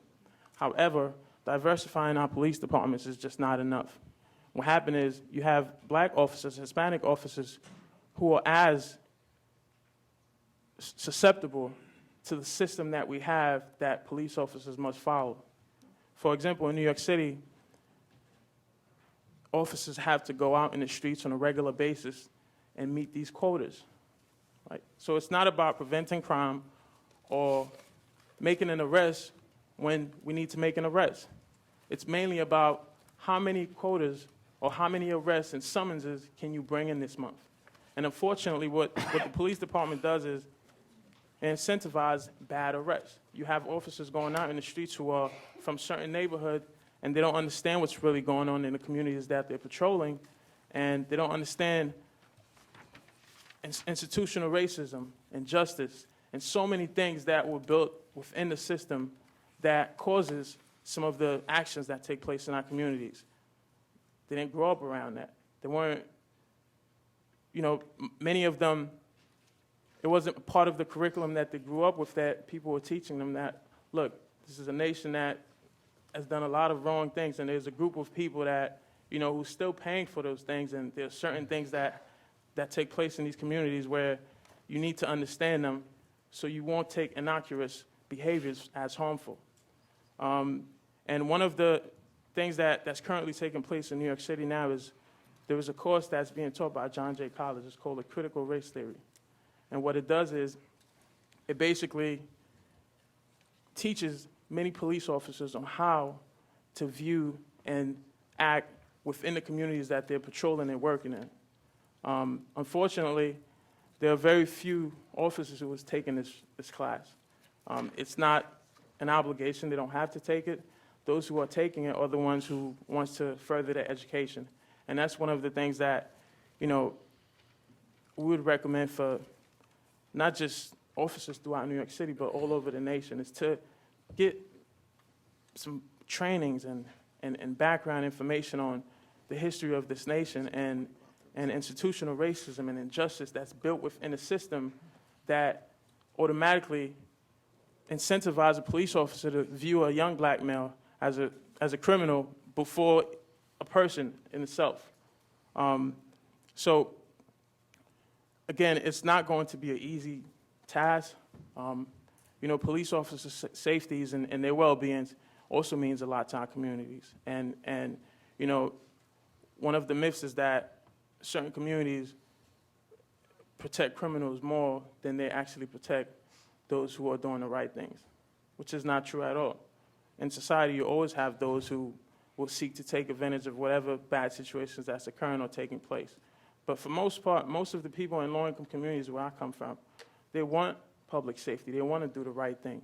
And we're not expecting police officers to become social workers and psychologists and doctors and all of a sudden take care of all the issues that we've been ignoring for a very, very long time. But however, what we asking is if they're going to be working in these communities and patrolling these communities, that they at least have some trainings and some backgrounds on what causes some of the problems that are currently happening in the neighborhoods that they're working in. 30 seconds, sir. Thank you. Uh-huh. And one of the things that I did prior to coming to D.C. is I met with a group of young people who are currently incarcerated in the juvenile justice system. And there's approximately 50 of them. And we talked about what are some of the strategies and some of the things that police departments throughout the nation can do to improve their relationships. And some of the things that the kids actually brought up and talked about were very basic. Most of the kids talked about police officers being less aggressive, less judgmental, understanding that they too once were children and that kids make mistakes and that a kid is not always out to do something harmful based on how they look and how they dress. And a final thing that I would touch on is having those members of the community being a part of the decision-making process within police departments. Right now, the relationship is like a parent-to-child relationship. It's like, hey, I know what's good for you. I'm patrolling your community. You do not know anything, and what I say and what I do goes. I know what's best for you. Instead of allowing the community to have a seat at the table and actually have a stake in actually voicing their opinions on what they need and what's going to work for them and what's going to help them. Instead of coming to the table telling them, look, we know what works for you and we know what you need. We know that you need more police officers. We know that you need certain manpower in certain hotspots. Instead, allowing the community to come to the table and really truly listen to their voices and allowing them to tell you what is it that we need to improve the relationship between police and community throughout this nation. And finally, the last thing I would touch on is the role that unions play within this conversation that we need to have. And I'm pretty sure you guys have been following what's occurring in New York City. And unfortunately, the union leader for the NYPD is not as conducive to a positive environment as it can be. And one of the things that occurs is these incendiary comments that are coming from the union leaders that actually worsen the situations instead of improving it. And what happens is some of the comments from union leaders achieve the opposite of what the union leaders want to achieve. They actually make police officers' lives put them at more risk.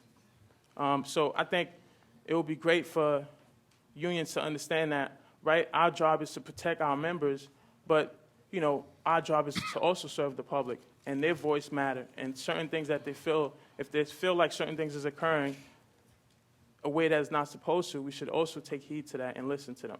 Time. Thank you, sir. Sorry. Thank you. Well, thank you very much. I want to thank the panel for your testimony and for being here today. Now I turn it over to task force members for any questions they may have for any of the panelists, and we'll start with Chief Villasenor. I want to thank you all for taking the time to be here today. Very good comments. I think that, Mr. St. Germain, your comments particularly touched home with me, and it's never too late to be a police officer. And I think that we need people from the community such as yourself. And so what I'm asking you about is maybe some suggestions that you could provide on recruiting efforts, because one of the things that we have trouble doing, we all talk about diversity of the police force, but you brought forward some of the exact obstacles that we face, and what has been brought to the forefront in this is the distrust and the separation at times with the police department and the communities that we desperately want representation from and the viewpoints from. How do we bridge that gap and get over that wall so that we can do the proper recruiting we need to bring those viewpoints in?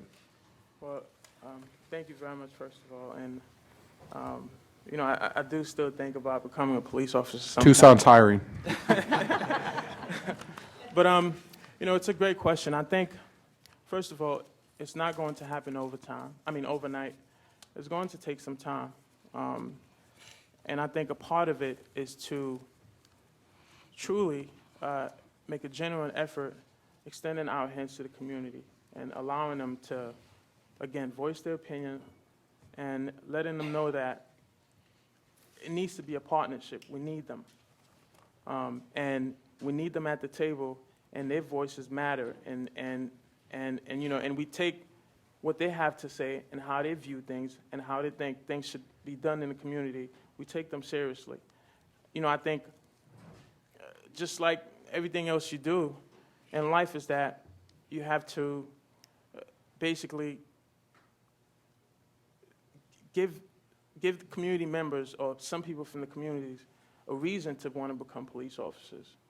I think when there is such a deep level of distrust between the community and police departments throughout the nation, it's really hard to get some really great individuals, perhaps who can be out patrolling the streets and making a difference and changing the culture to become police officers.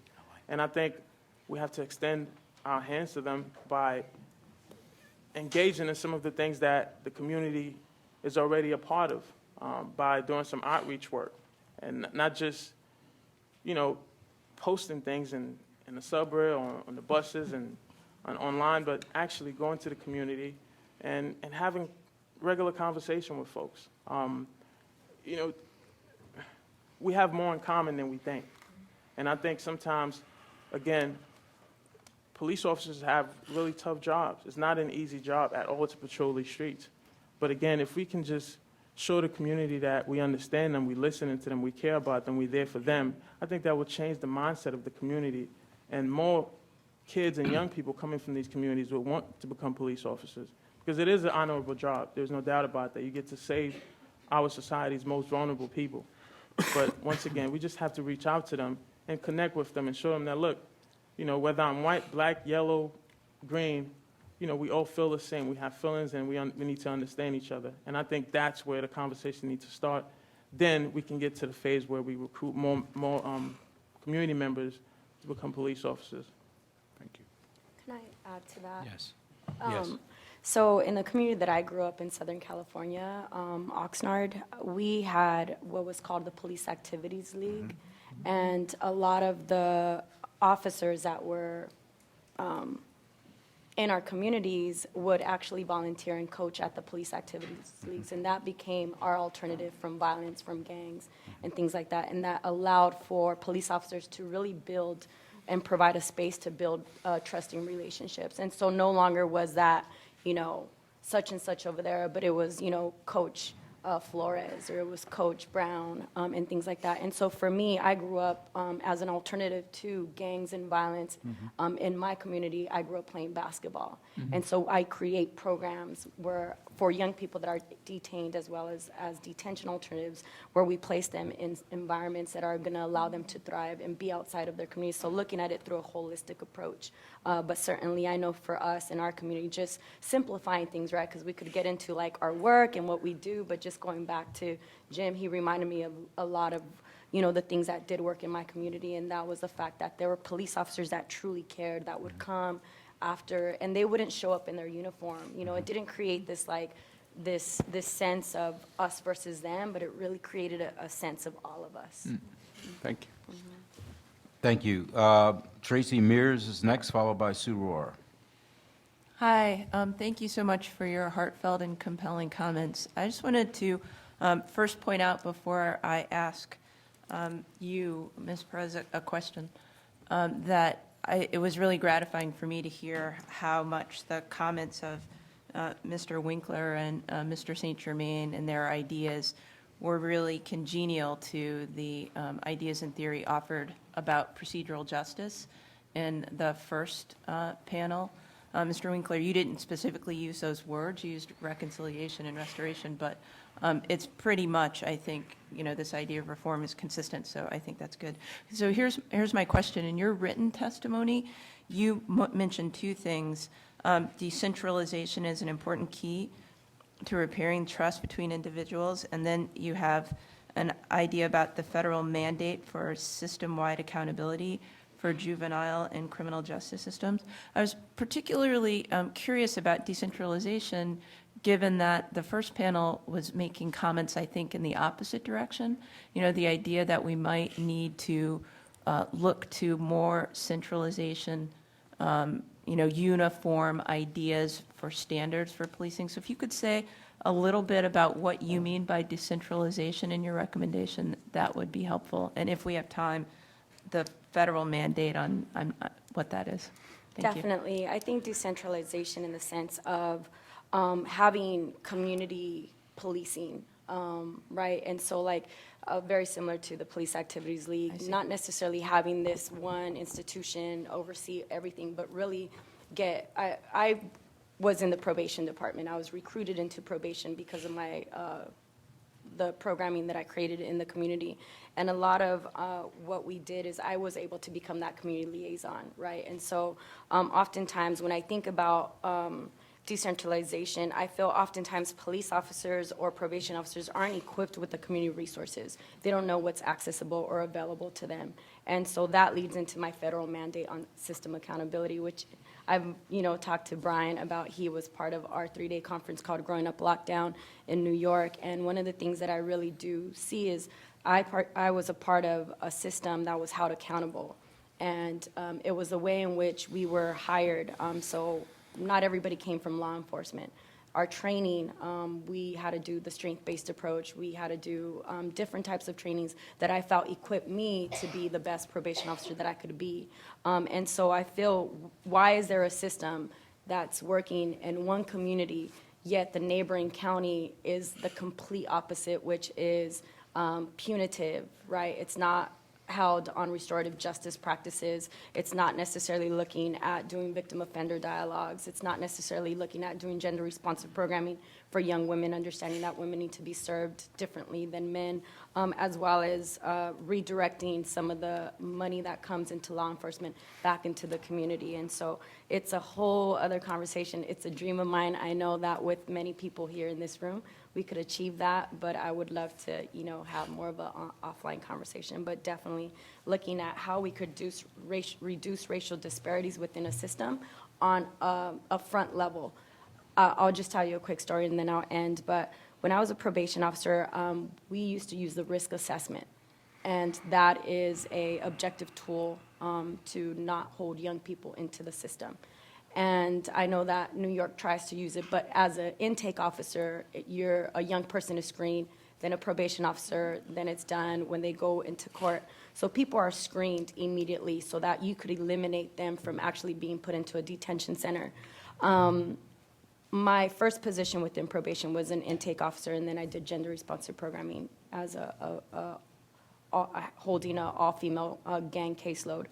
But when I would get calls from police officers, that my young girl was going to be transported into the probation or into the juvenile hall, I would risk them in my head and inform the police officer that that was not necessary, that there was actually a community program that was going to be accepting them at this time. And so it's things like that. It's just kind of stepping, I mean, we could do so much better if we really wanted to, and I think that's what we're here for. Thank you very much. Sue Rohr, followed by Cedric Alexander.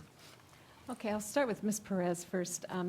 I really appreciated your comments about the PAL program and those types of resources to make a connection with young people in the community that might not have had a good exchange with police officers. Can you talk a little bit more about your objection to having police officers in the schools? And you had specifically mentioned school resource officers. In my experience from the police side, I found that my officers that worked in the schools, the officers were transformed by their experience interacting with the kids in a positive environment. So I wanted to see if you could clarify whether you should never have officers in school or maybe something different than that. Well, just from my experience in Santa Cruz County Probation, what we saw was a direct school-to-prison pipeline, a linked higher numbers of young people being brought into the detention center. And so when we analyzed the data, we were seeing that it was coming specifically from one high school that had a resource officer in there, that had a police officer. And so what we did is we gathered a bunch of stakeholders as well as community-based organizations to figure out how we could eliminate and actually provide an alternative. And what we ended up having was community-based organization who were trained in conflict mediation, who were trained in reconciliation, be a part of this outreach program where the officer could then use them as an immediate alternative versus sending young people directly into the system. As well as in Chicago, the Gathering for Justice trained seniors in nonviolence as well as the staff, and they were then training the incoming freshmen. That then led to the high school being 150 days without violence. And so I think we could look at alternatives. I certainly feel that I think another thing that we do as a nation is that we begin to criminalize children's behavior. Things that we may have done as children, I think, are now seen as a crime. And so I think we really need to reevaluate some of the policies that we implement into our schools and what criminal behavior actually is versus childhood behavior. And so I think that resource officers need a lot more training in youth development. And so I think that if we're not going to remove the resources officers immediately, I think there's an opportunity to provide more training and resources to them so that they can make a better judgment when referring young people either to a detention center or to a detention alternative.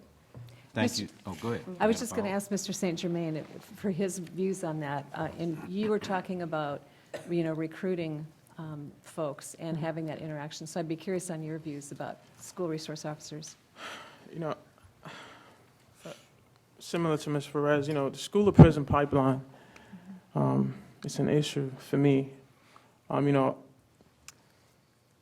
As a young man who spent years in the juvenile justice system, I spent 3.5 years in the juvenile justice system, and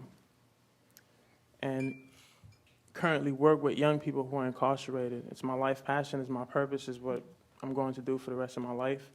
I interact with young people who are in the system, who are at risk on a regular basis. And again, having police officers in the school, if the objective is to actually help, and the system is not going to punish those officers for not arresting and punishing these kids, then yes, it can work. But again, these officers are human beings just like any of us, right? If we're doing the job and our higher-ups and our commanding officers are telling us we need to bring in numbers, we need to do this, we need to do that, we need to seem tough on crime, which is something that we're really big on in this nation, then having police officers in the schools is not going to work. But if we change the way the system operates and what we incentivize and what we take away, what we give, then sure, it'll work. Just like, as I said earlier, I've met a few officers who really changed my mind. I was questioning myself, saying, was that real? Does this officer just really just cared about me and asked me if I'm all right, did I eat, or what's going on? And I think things like that can really help to whether we want to have officers in schools or not. Again, if that's not the goal, if the goal is not to actually prevent and help, then having them in the school, I think, to me, actually deteriorate the situation, and it makes it worse. And it just furthers that school or prison pipeline. That's really helpful. Thank you. Thank you very much. Cedric Alexander, followed by Brittany Packnett. Mr. Rourke pretty much asked the question that I had in mind, but, I was sitting here listening to both Ms. Perez and Mr. St. Germain. I was reminded of the fact I can go back in my own career 30 years ago as a school resource officer in Dade County, Florida. And to your point, to both of you all's point, as a school resource officer, our goal was not to arrest kids or put them in jail, but try to help them and build relationships with them and get to know their families and so forth. But over the last 30-plus years or so, many schools across this country have become very adjusted to having school resource officers in their schools. And what would be helpful for me in terms of what you're recommending, because I would like to be able to defend what you're saying and what you're requesting, because the question is not going to get asked so much by police as much as it may get asked by educators who will say to you is that for the past 30-some years, I feel safer in the school with police officers here because, depending on where you are in the country, my school is not that safe. Kids are coming into the school with guns and knives and drugs and gang violence and et cetera, et cetera, et cetera. Correct? So, because that will probably where you probably would experience, it'd be interesting to note that you probably would experience some pushback from those in education who would say, hey, I want those police officers in my school so that I can feel safe. How do you help me, help us respond to that, Mr. St. Germain? I'll make this really quick. If there are young people who are carrying weapons and other contraband into school, and again, I know that the focus today is police and community relations, but this conversation is much bigger, and which I won't get into it, but sometimes we need to ask ourselves where these young people are getting these guns from and these weapons. But if there are young people who are bringing weapons and contrabands into the schools, sure enough, if you have an officer there, their job is to make sure that the school as a whole is safe, right? So whatever needs to happen if a young person is bringing a weapon needs to happen. Again, public safety is number one, it's paramount. However, all I'm saying is that the objective should not be to punish kids. If it happens, it happens. And we're going to take care of it, whether that young person being arrested or whatever needs to happen, it happens on premises, and we handle it the appropriate way. But if the officers are not being incentivized to actually find things wrong and to arrest young individuals, then I think educators in the communities alike won't mind that. I think, I have a son, and he means everything to me in this world. And I'll protect him by any means necessary, and I want him to be safe. And if he's in a school where other individuals and other young people are bringing in weapons, sure, I want something to be done about that. However, it's the way that we do it, and again, we're not doing it to harm the entire school. And we're not doing it to all of a sudden look at every young individual as a criminal as they carry weapons. One particular young person bringing a weapon, we deal with that young individual, and we do whatever we need to do to make sure it doesn't happen again. So I guess what I'm saying is, sure, we need educators to be safe, and we want to make sure our children are safe. And if there's a young person that's bringing in weapons and putting the school in danger, then we'll handle it accordingly. But however, if the objective is not to actually punish them, then it won't be such a huge issue. I don't know if I answered your question. No, that was great. Right. And you just reminded me of being a young person in school, and that wasn't too long ago, but also the Gathering for Justice was founded after a young 5-year-old girl, black girl, Jaisha Scott, was handcuffed, and her charge was that she was unruly in the classroom. And those are the incidents that we think about, right? We think about the criminalization of black and brown young people in schools. Now, if that was the case in Caucasian schools, then maybe we would be having a different conversation. But most likely, there are not many resource officers in white schools. And so I want to think of this through a racial justice lens. The fact that, when I went to school, I was sent to the principal's office, or a psychologist was contacted. I want to remind ourselves that there were other ways in which we did things than what we've done now, and really criminalizing and funneling young black and brown people into the prison system based on their interactions with resource officers in our schools and the policies that we have in place right now. Thank you very much, and we're running low on time, so I'd like to encourage both the task force members as well as the panelists to keep their questions and answers as concise as possible. We have Brittany Packnett, followed by Connie Rice. Thank you, and thank you all so much for being here and the work that you are doing in your communities and across the country. My question is along the same vein, and so I'll make it brief, but I'm looking for some very specific information, in particular from you, Ms. Perez, just giving your experience as a former probation officer, because as an educator, I actually agree with you, right? Because there is this issue both of the actions of a school resource officer, but in a lot of ways, merely the presence of a school resource officer is something that children of color and low-income children internalize, right? So I've got an officer at my school. Why doesn't every kid have an officer? Why isn't there an officer across town in the rich part of town? And so I appreciate you bringing up that point in that racial justice lens.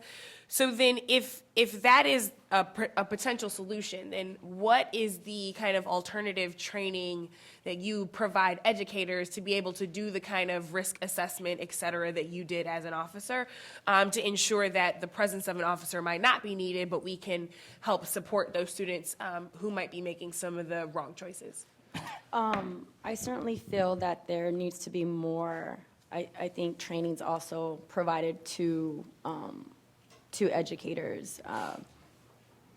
I was with an educator for 17 years. He was a teacher, and I think because he also came from a similar community that a lot of the young people came from, their young people were able to relate to him. But also, I think like training, resources available at your fingertips to know what the alternative is, what's around your community, who can come into your school. Like I said, in Watsonville, where a lot of these young people were being referred to the system from, we were able to have a community-based organization there present every single day and made available to educators as well as the administration as an alternative. They were able to provide conflict. They would walk around the campus making sure that young people were safe, because what you said earlier is like, we have resource officers to protect the school from certain crimes, but not all young people are criminals. And so we were able to incorporate those types of programs, as well as, like I said, where they were peer educators, peer conflict resolution and nonviolence warriors within schools that were able to then talk down their peers. So peer education, as well as contracting community-based organizations that know how to deal with that type of conflict in school, and more training and services made available to educators.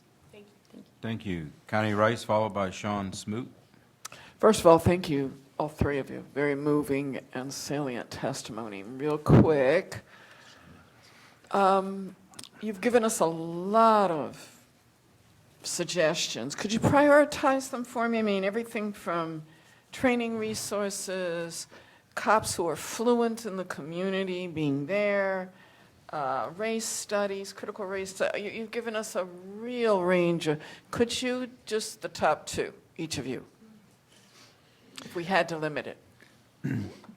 I hope there will be more anti-racist and anti-sexist training for officers. It needs to be beyond, obviously, our police forces. It really needs to take place systematically throughout our society. I know that when I was in my early 20s as a privileged white kid from the suburbs and assumed that because I grew up in a family that supported civil rights struggles that I was anti-racist. And I realized how much I am a child of white privilege.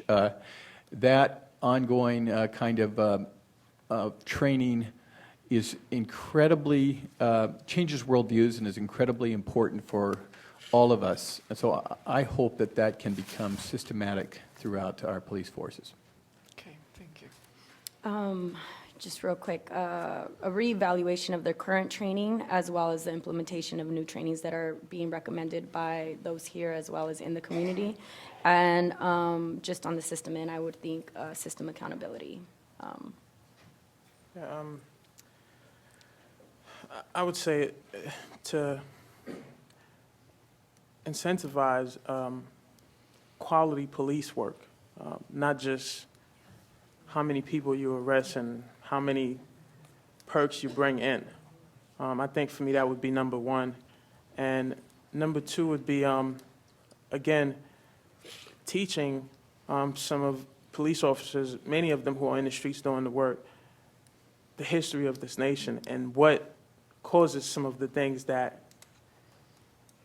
have them have to go into these communities in the first place. And again, no disrespect, but many of these officers patrolling the streets, my close friend here who's a police officer work very closely with them, and I work very closely with them also. They do not understand why they have to do some of the things that they do. Mm-hmm. And again, I don't blame them, I don't fault them. You know, they never had to learn it. It's just they grew up in a different environment, and now they're just following a system that asks them for a specific issue or numbers or whatever it may be. So again, you know, training and helping the officers to understand the communities that they're working in and some of the the things that took place in society that caused them to have to be there in the first place. And I think that would really help. Those are the main two for me. Okay, thank you. Thank you. And our final question will come from Sean Smoot. Thank you, Mr. Chairman, and I'd also echo my colleagues' appreciation for the panel's testimony today. I very much appreciate, Ms. Perez, you bringing up the sports and outreach programs, because that's work that unions have frankly done a lot on their own, both in terms of getting the police officer members to participate, but also in funding. And often we do that partnering with churches and other community groups. And so my question for the panel is, if you could give us a specific recommendation. We know that there are programs that have been hugely successful. And I think one of the best is a hat tip to Los Angeles is the Watts football program. Right. And so, but that's Los Angeles, the city of Los Angeles clearly has made that a budgetary priority. And so what can we do working together? And I guess specifically, what recommendation would you put forward to facilitate the reprioritizing of those types of programs in terms of getting state and local budgets to really make those a priority? Well, we're talking in a sense about working at state legislatures on budget issues or at the federal level, and there are untapped opportunities for alliances and coalitions between police forces, ministerial associations, unions, teachers, on and on and on, to really come together around a common agenda that this is what we need in our community. I'm not even aware, I'm sure it exists, but I'm not aware of anywhere where police officers and clergy, for example, are going to the state legislature and saying this is a compelling need. I think in many cases that would have a significant impact. City councils as well and so forth. I mean, we need to create, we don't have to recreate the wheel. We just have to use the networks that we have already in existence. Thank you very much, and I want to thank the panel. This was excellent. Please, let's thank them. In order for us to stay on time, we are not going to be taking a break between panels this time. So please bear with us while we seat the next panel, which will be a law enforcement panel. Thank you.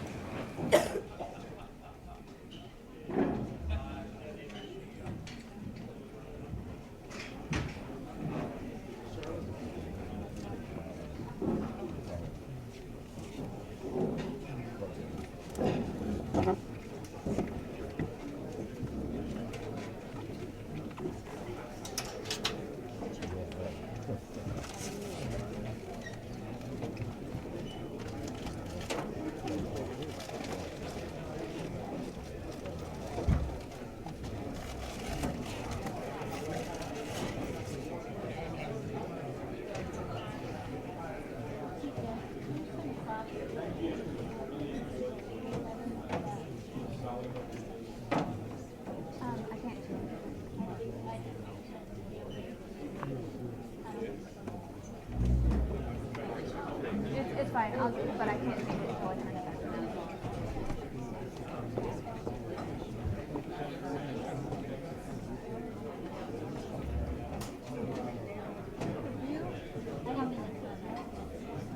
I know, yeah, but I mean, I can't change the time when it's facing the other direction. So when I change it, I will have to take it back to me because the sensor doesn't pick it up. That's the issue. Sometimes there's somebody speaking in front of it.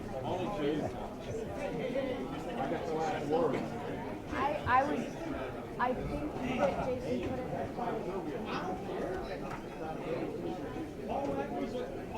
Right now it's fine. There was one guy who was replying. Right now, We have more viewers.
seats.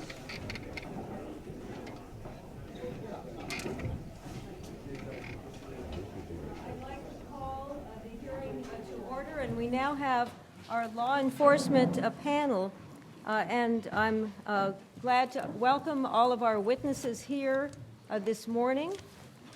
And we're going to start with Richard Berry, President of the International Association of Chiefs of Police. Chief Berry. Thank you, Professor Robinson. Mr. Davis, Commissioner Ramsey, members of the task force, thank you for inviting me to testify today. My name is Richard Berry, and I'm the President of the International Association of Chiefs of Police, commonly referred to as the IACP, and I've been a cop for over 37 years. Due to the hard work and dedication of the law enforcement profession, many communities throughout this nation have witnessed a remarkable decline in the rate of crime. America in 2015 is a far safer place than America in 1985. In fact, violent crime in the United States is at its lowest level since 1978. Now, we know that in order to be truly effective, police agencies cannot operate alone. We must have the active support and assistance of our communities.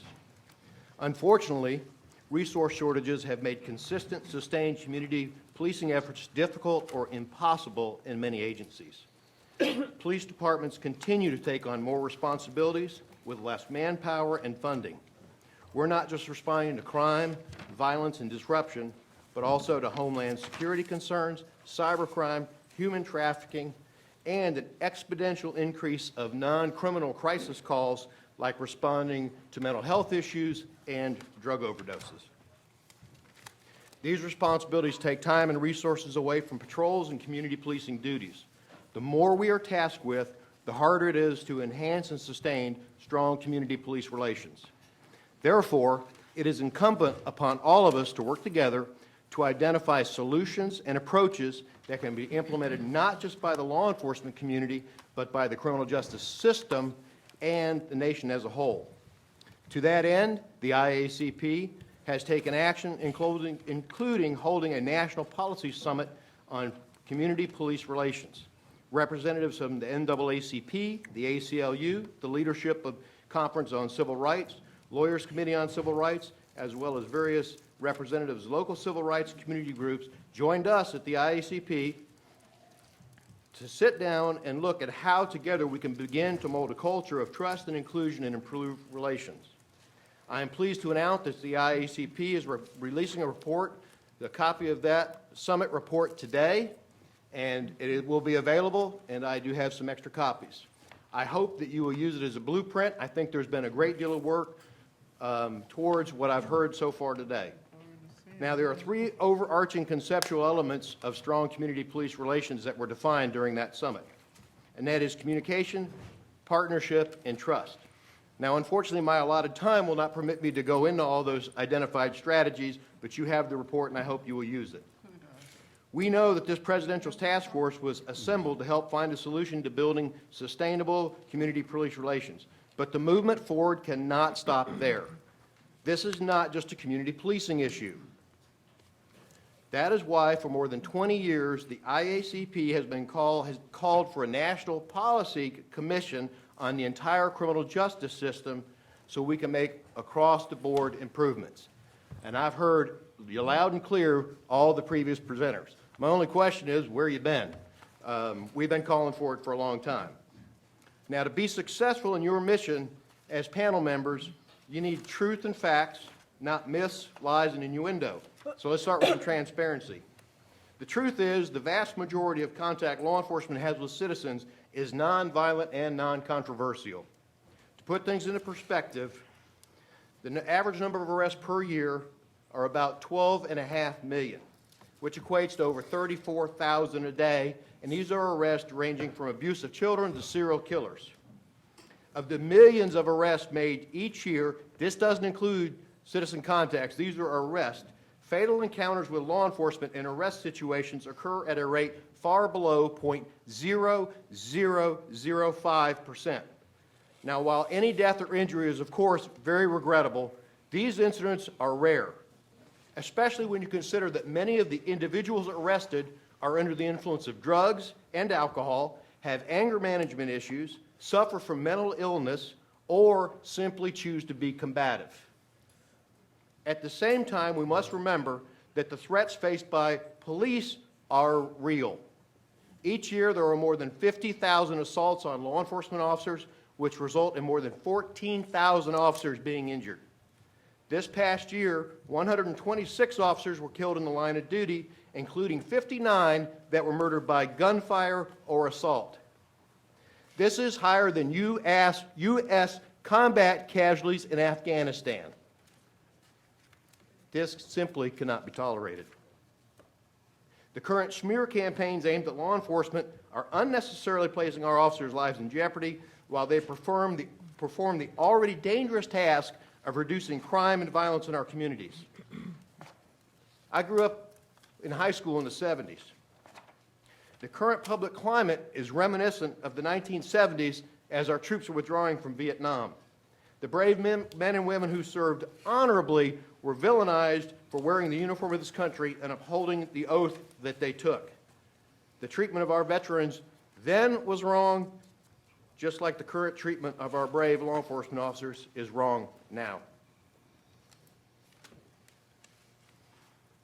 I encourage you to truly examine the facts, the risk, and the challenges of policing in an armed society. We are like none other in the world. Please use your collective wisdom, expertise, and influence to help us make this country safer. Thank you for convening this session. I look forward to answering questions. Most importantly, thanks for taking this forward. Don't let it stop here. We need to look at the entire criminal justice system. Thank you very much. Thank you, President Berry. Let me turn now to Chuck Canterbury, National President of the Fraternal Order of Police. Welcome. Good morning, Commissioner Ramsey, Ms. Robinson, distinguished members of the President's Task Force on 21st Century Policing.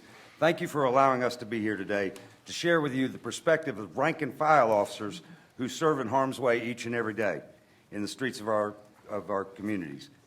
It is their views that I'm going to offer today. All of us here know that there's been an erosion in trust and respect between law enforcement officers and the communities they protect, particularly in communities of color. Similarly, the law enforcement officers are growing more distrustful of the citizens in many communities because of an increased violence that targets law enforcement officers. A rise in firearm fatalities and assaults, especially ambush attacks and flat-out assassinations, have forced officers to become very weary when responding to any call for service. That is why I've called on the President and Congress to amend the federal hate crime law to include police officers. Enough is enough. It is imperative that we bridge the gulf of trust and respect between the police and their communities and work together to bridge the gap. And I urge this task force to take a broad, holistic approach. The issues of trust and legitimacy are not just a law enforcement problem. It is a systemic issue throughout government and society. Our citizens and communities are losing faith in government services, in public officials, and public servants. The lack of trust and respect may be most obvious in law enforcement because our officers are the most visible form of government, but the issue is pervasive. Schools are failing parents and students alike, eroding confidence in the idea that with a good education, anything is possible. Instead, schools process our children without guaranteeing them an education. Elected officials cannot make good on their promises, and basic social services wither on the vines as funds dry up and the demand for service overwhelms the ability of government to provide it. Poverty, both the poverty of income and the poverty of true opportunity, is the common denominator. As more and more of our citizens, especially our young people and people of color, no longer trust that the American dream is within their reach. For a young man of color to finish high school without a basic education because of social promotion, he is robbed of that opportunity, and that's a robbery that law enforcement cannot respond to. His worldview was likely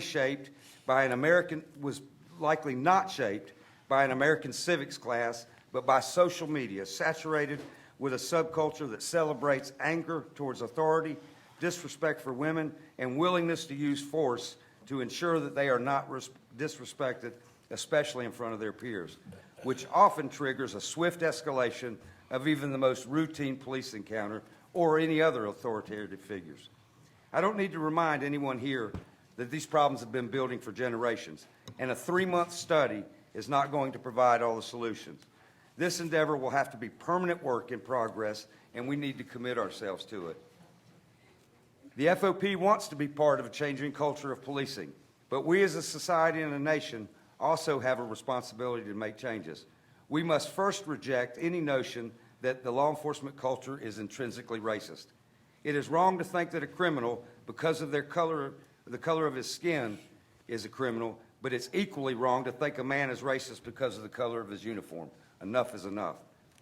We must also reject the tacit legitimization of violence and law-breaking as a weapon of social change. No grand jury decision or government action should result in local leaders, elected officials, or national spokesmen justifyingly open or not the burning of businesses, looting of shops, or wanton destruction of property. When these criminal acts are not swiftly condemned as wrong, but are instead met with a shoulder shrug or explained away as a completely reasonable release to pent-up frustrations, we invite an increase in violence, which leads to events like the assassination of New York police officers Ramos and Liu. The killer of these 2 officers believed that his outrage at a perceived failure of justice was reason enough to end their lives, and then his own. Enough is enough. The trust gap and lack of respect for our government and its institutions led an unbalanced man to see murder as a reasonable response. We need to get away from inflammatory rhetoric so prevalent in our culture today, which leads criminals and mentally unbalanced individuals to believe hostile and violent actions against police will be validated. I ask that we keep this goal uppermost in our minds as we go forwards with discussion about police legitimacy, racial reconciliation, procedural justice, and transparency. I believe one of the most important things we can do to strengthen the bonds of trust and mutual respect between government and our communities is to restore our public confidence in and commitment to due process.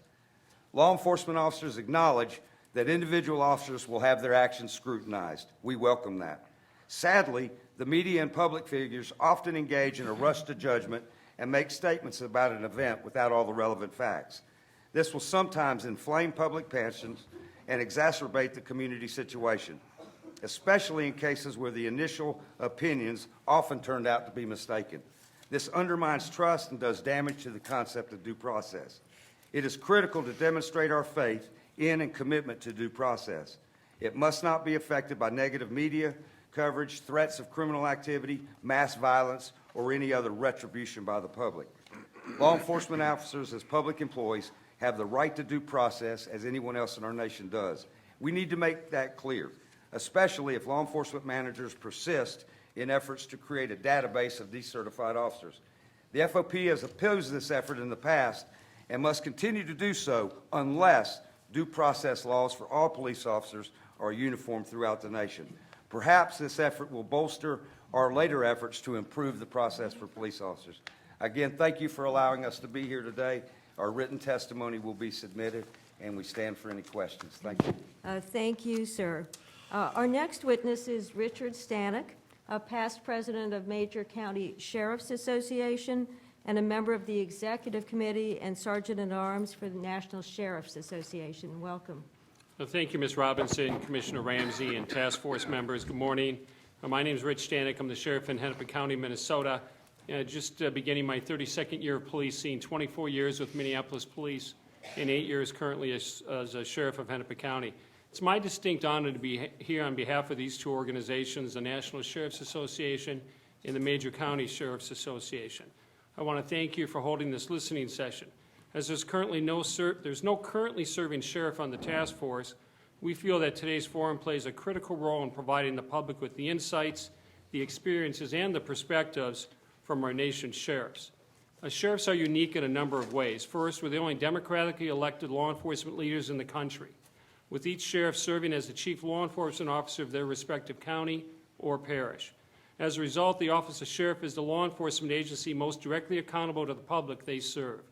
Sheriffs are the only law enforcement officers in the nation that provide the full line of criminal justice services, including corrections, to the operation of our jails. Lastly, sheriffs hold a wide variety of policing and public safety responsibilities due to the diverse geographic and demographic makeup of our counties. Sheriffs across this great country represent remote rural areas as well as the more densely populated urban areas. All of these responsibilities and experiences allow us to provide a unique set of observations regarding the key issues identified by this task force. And we should begin with your mission from the President, to identify best practices and make recommendations on how policing practices can promote effective crime reduction while building public trust. Yet while this has become a topic of national concern, police-community relationships are not managed at the national level. Police-community relationships are local. The bond between law enforcement and the public varies greatly across this country, agency by agency. And from the context of my own experience in Hennepin County, a very diverse county with 1.2 million residents, 425,000 are non-Caucasian. Our population is growing and demographics are changing every day. We have over 40,000 Oromo, 35,000 Liberians, nearly 100,000 Somali, and others who live in Hennepin County. We have 37 separate law enforcement agencies, from Osseo, Minnesota, with 6 officers, to Minneapolis Police with over 800 officers, each with its own set of relationships with their respective communities. In sum, the dynamics between law enforcement and the community are excellent. Unfortunately, in other communities, the dynamics are not as positive, and work needs to be done to restore relationships from decades of deep distrust. For all involved, the best time to build trust, we believe, is before that warrant sweep, before that traffic stop, before that drug search warrant, and before the 911 call. And we should develop, maintain, and invest in these relationships at the local level and focus on specific goals and basic elements on both sides of the equation. The first is well-trained deputies and police officers. They have to be reflective of the community we serve, who are properly equipped, compensated, supported, who are accountable for their actions, who respect the privacy and protect civil liberties of all residents, and who understand that their role is to be one of public service. The second is engaged community members and leaders who actively participate in the development of policies, who promote and assist in the education of community members about police practices and our criminal justice system, who facilitate constructive and meaningful review of policies or practices that violate community standards, and who partner with us in their business, schools, neighborhoods, places of worship to build strong and vibrant and resilient communities. The third are chief law enforcement officers, who are accountable to the residents directly through their own elections or indirectly through elected mayors or officials of city council members, who facilitate direct participation on the part of community members and leaders via commissions or advisory groups, boards, or roundtables, who listen for insight and direction from the community about policing policies and practices that best serve their residents, and who are willing to break through the status quo by engaging diverse communities through recruiting and targeted outreach to opinion leaders. Now, your recommendations, we believe, should support and further these goals, with the most important goal being to build communities of trust through agencies that are reflective of the communities we serve. Again, as a local example, over the past 8 years, Hennepin County has improved our diversity through actively recruiting minorities and military veterans, as most agencies have, but we still have a long ways to go. Sheriffs believe that measuring diversity in the workforce is only one way to quantify progress. The other measurement is community participation in the development of our practices and our policies, and also community involvement in an advisory capacity to our agency. A specific example would be allowing women of Muslim faith to wear hijabs in our Hennepin County Jail. And we adopted this policy at the recommendation of our Sheriff's Community Advisory Board to better reflect the expectations of our community members. To strengthen law enforcement community relations, we must better highlight the challenges and the dangers for our officers and deputies. 121 police officers died in the line of duty in 2014. 47 of those officers were killed by gunfire, and over 50,000 of our officers are assaulted every single year. Our jobs are filled with uncertainty, violence, and hostility. Training and incident review go a long way in establishing best practice and preparedness. However, in real life, things can change in a heartbeat, things that even the best training can't account for. For most Americans, the officer on patrol is the most direct and the visible point of contact to the entire criminal justice system. But law enforcement is only one part of that system. We enforce the laws, we don't write them, and we don't define sentencing guidelines. Police-community relations in every town or every city could be improved with a better understanding of the criminal justice system and through a greater public awareness of the constitutionally limited role of police in a democratic society. When we act to enforce our laws, it's in support of public order and public safety, in service to the residents. Fulfilling our oath of office means more than respect. We protect the privacy and the civil liberties of all residents, in addition to their safety. For me and for the sheriffs across this great country, this is how we define the role of policing in a democratic society. For us, this is what it means to serve and to protect. The nation's sheriffs also offer several recommendations, Madam Chair and Commissioner Ramsey and members, and raise additional concerns that need to be addressed in the context of 21st century policing. The first is national initiatives from the Department of Justice through the Community-Oriented Policing Services Program designed to strengthen police-community bonds should be analyzed, they should be enhanced, they should be cross-applied to other areas experiencing similar problems. These efforts should focus on greater participation by our citizens in reserve police officer programs or organizations like the National Citizens Police Academy Association in advocating resident interaction to gain a more personal stake in community safety. We suggest more routine interaction between schools and police, particularly in distressed areas. Local school districts could coordinate educational visits to police departments, foster interest in the law enforcement profession at a much earlier age. The sheriffs recommend a national educational effort to increase public awareness of the law enforcement profession and the criminal justice system, understanding the experiences and the variety of criminality across the country to help shed light on the current status of relations in our respective communities. We want residents to understand why law enforcement officers use certain equipment or certain tactics, to ask the public comply with certain procedures. These tools and tactics do serve a purpose to protect the officer and enhance the safety of the public, including the safety of the individuals undergoing arrest or detention. Understanding this could help mitigate confrontation, reduce confusion and escalation on both part of the officer and the public. And finally, sheriffs emphasize the need for stable and consistent funding for programs and initiatives designed to assist state and local law enforcement. For example, the Mentally Ill Offender Treatment and Crime Reduction Act, the Burn Justice Memorial Grants, Community-Oriented Policing Services, the State Criminal Alien Program, SCAP. Changes from year to year in these programs can disrupt our workforce hiring, our community initiatives, our training, our equipment, our technology, our administrative efficiency, and counseling services, which are all necessary to ensure a modern and effective police force. And Ms. Robinson, Commissioner Ramsey, task force members, I know I've taken more time than previously allowed, and I appreciate that. But in closing, I want to say this.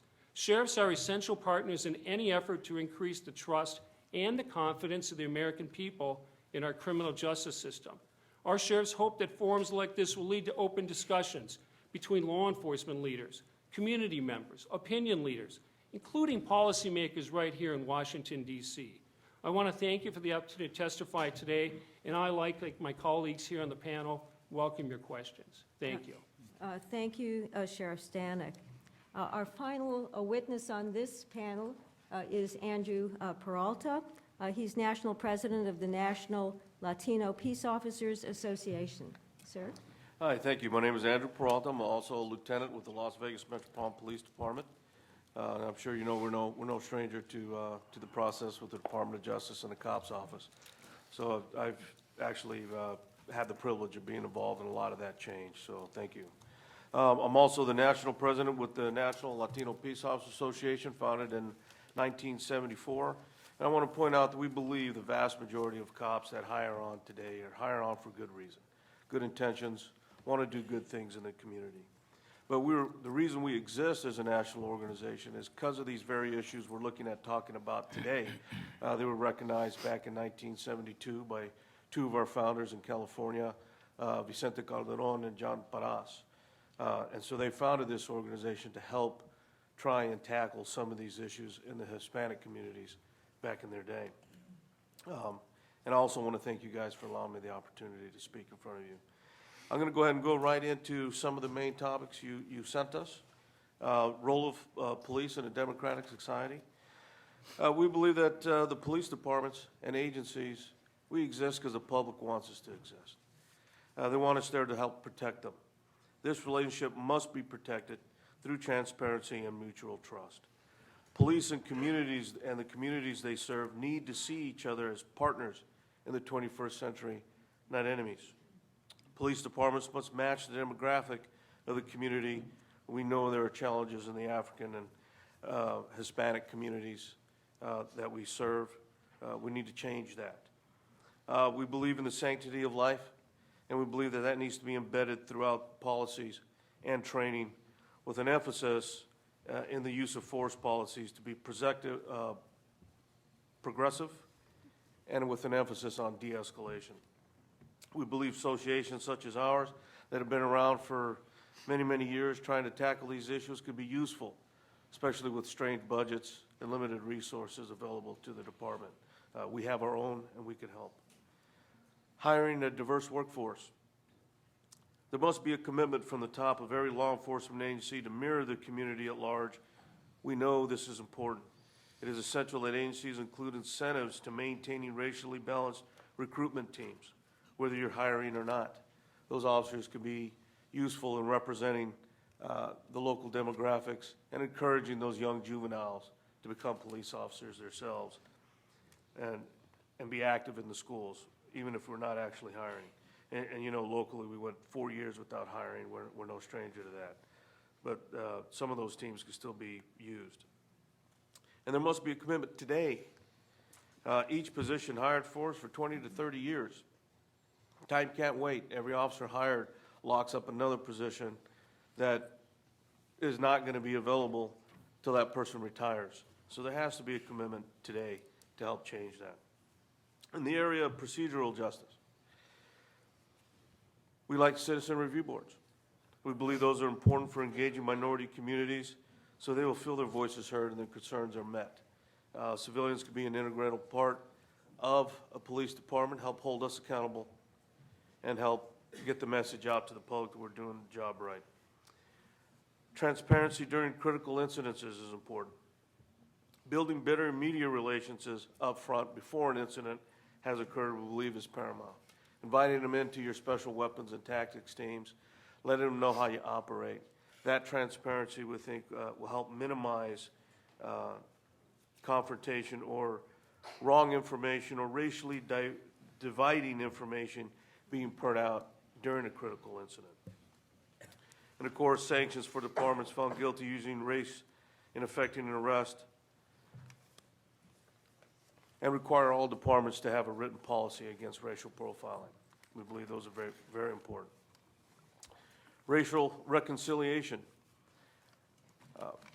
One of the tactics we use is reaching out through the faith-based communities. I know in our Hispanic communities that we have in the West, don't trust cops. They came from an environment where the cops are the ones hurting them. So they don't want to come to us, and it's led to a lot of victimization in those communities. They won't call us.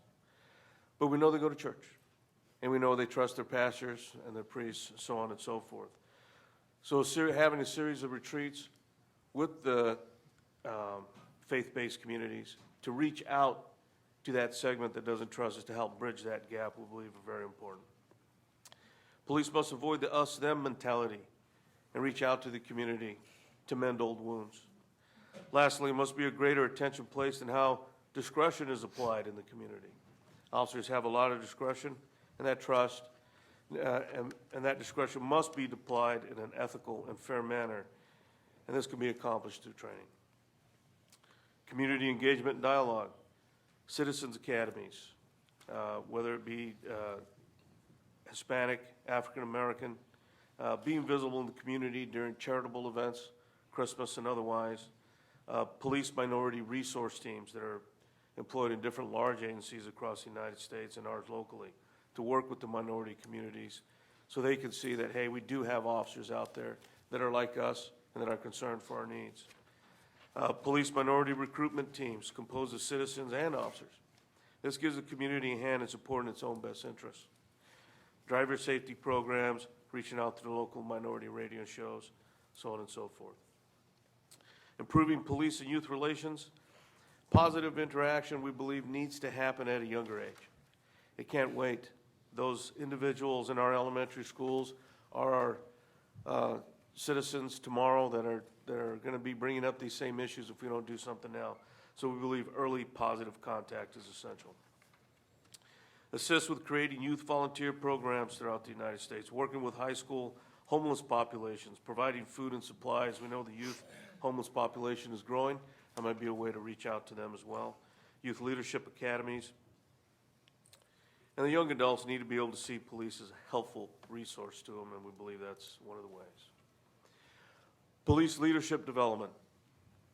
The point of our highest liability rests with our day one rookie officer. Okay. Leadership must start at the lowest level. Can't wait till you're a sergeant, lieutenant, sheriff.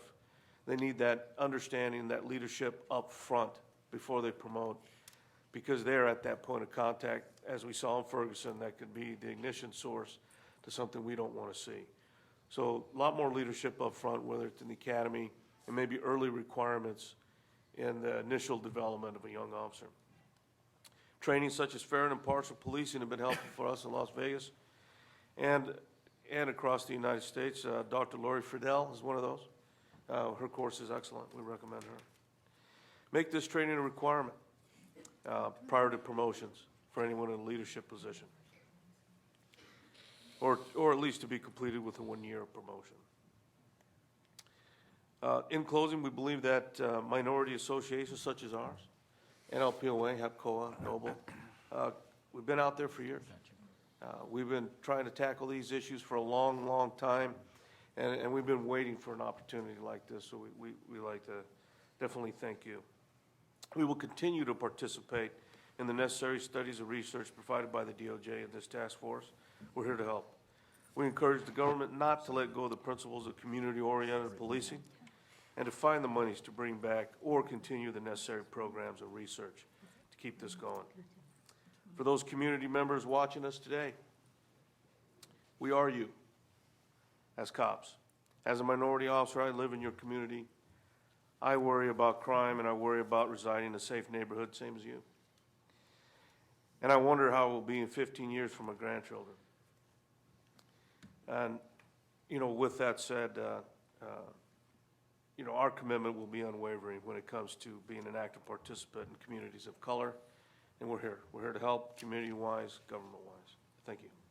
Thank you very much. Thanks to all of the witnesses. We're going to start our questioning now. I'm going to be starting with Brian Stevenson. Well, let me just thank all of you for your testimony and for being here. And I want to particularly thank you, Lieutenant Peralta, for some of those very specific recommendations, and Sheriff Stanek. And just have two questions. Chief Berry and Canterbury, I'd be interested in, because you work with national organizations, if you've heard either from other panelists or earlier today specific recommendations that have been initiated by police chiefs who are doing innovative work in their departments that you think would be positive things for this task force to recommend, specifically on this question of building community trust, building better relationships between departments and the community.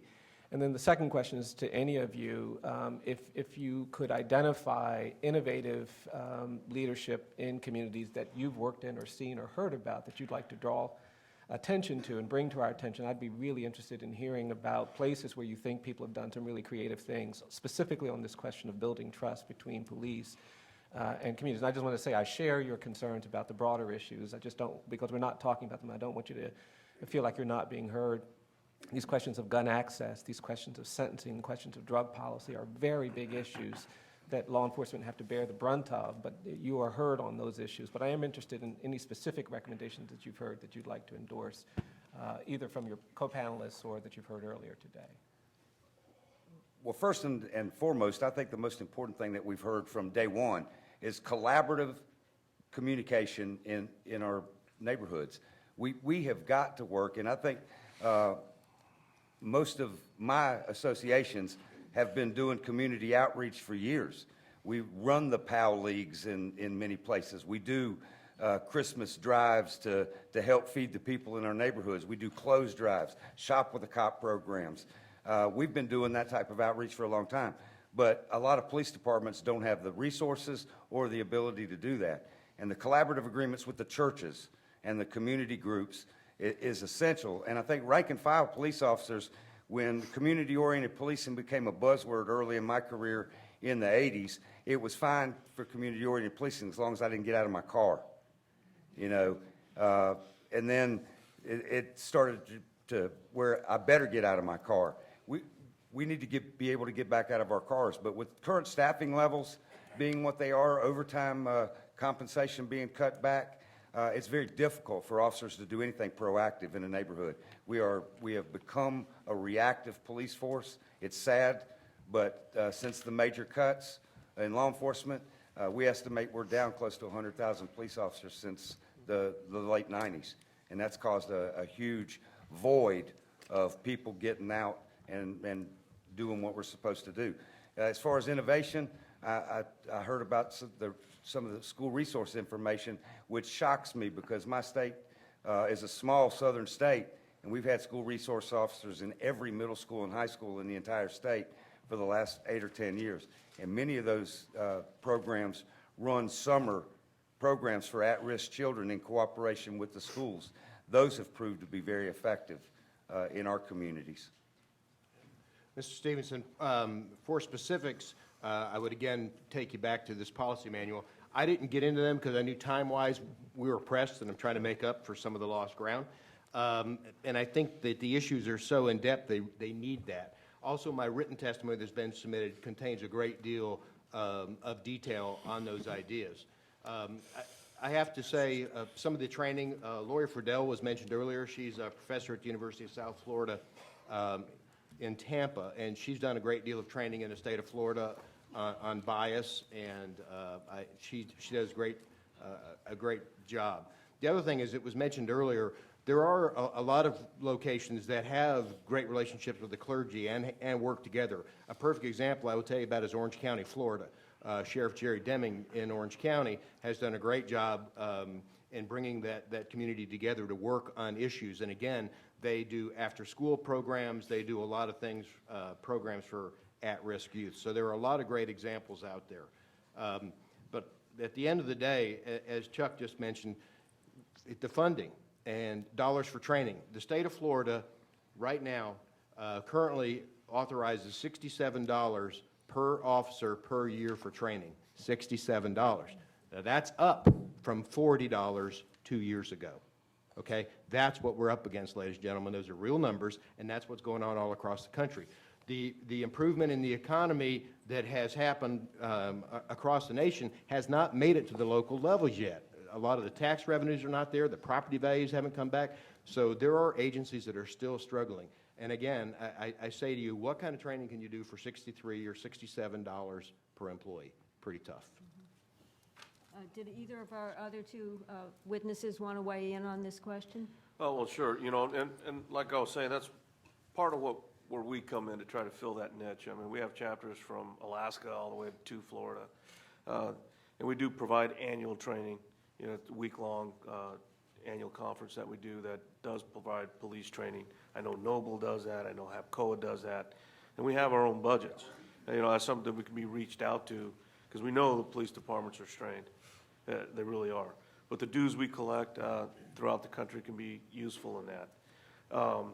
As far as reaching out to the faith-based community, you're talking about specifics or things that happen great in certain areas. We work closely with one of our county commissioners. We think it's very important to engage with the local government as well. It takes everyone, not just police, not just community, but you got to reach out to the local government. And Commissioner Weekly, he puts this series of leadership summit together, and then he gives us officers a chance to come out and speak to these young African-American and Hispanic students to try to pique their interest. And we talk about leadership and what it's like to be an officer, to help get them to be interested in being an officer. And it's interesting, in a lot of the communities even now, the recent one I was teaching at, we had 4 groups of 40 to 50 students come through, and maybe 6 to 8 out of all of them had any kind of interest in being an officer.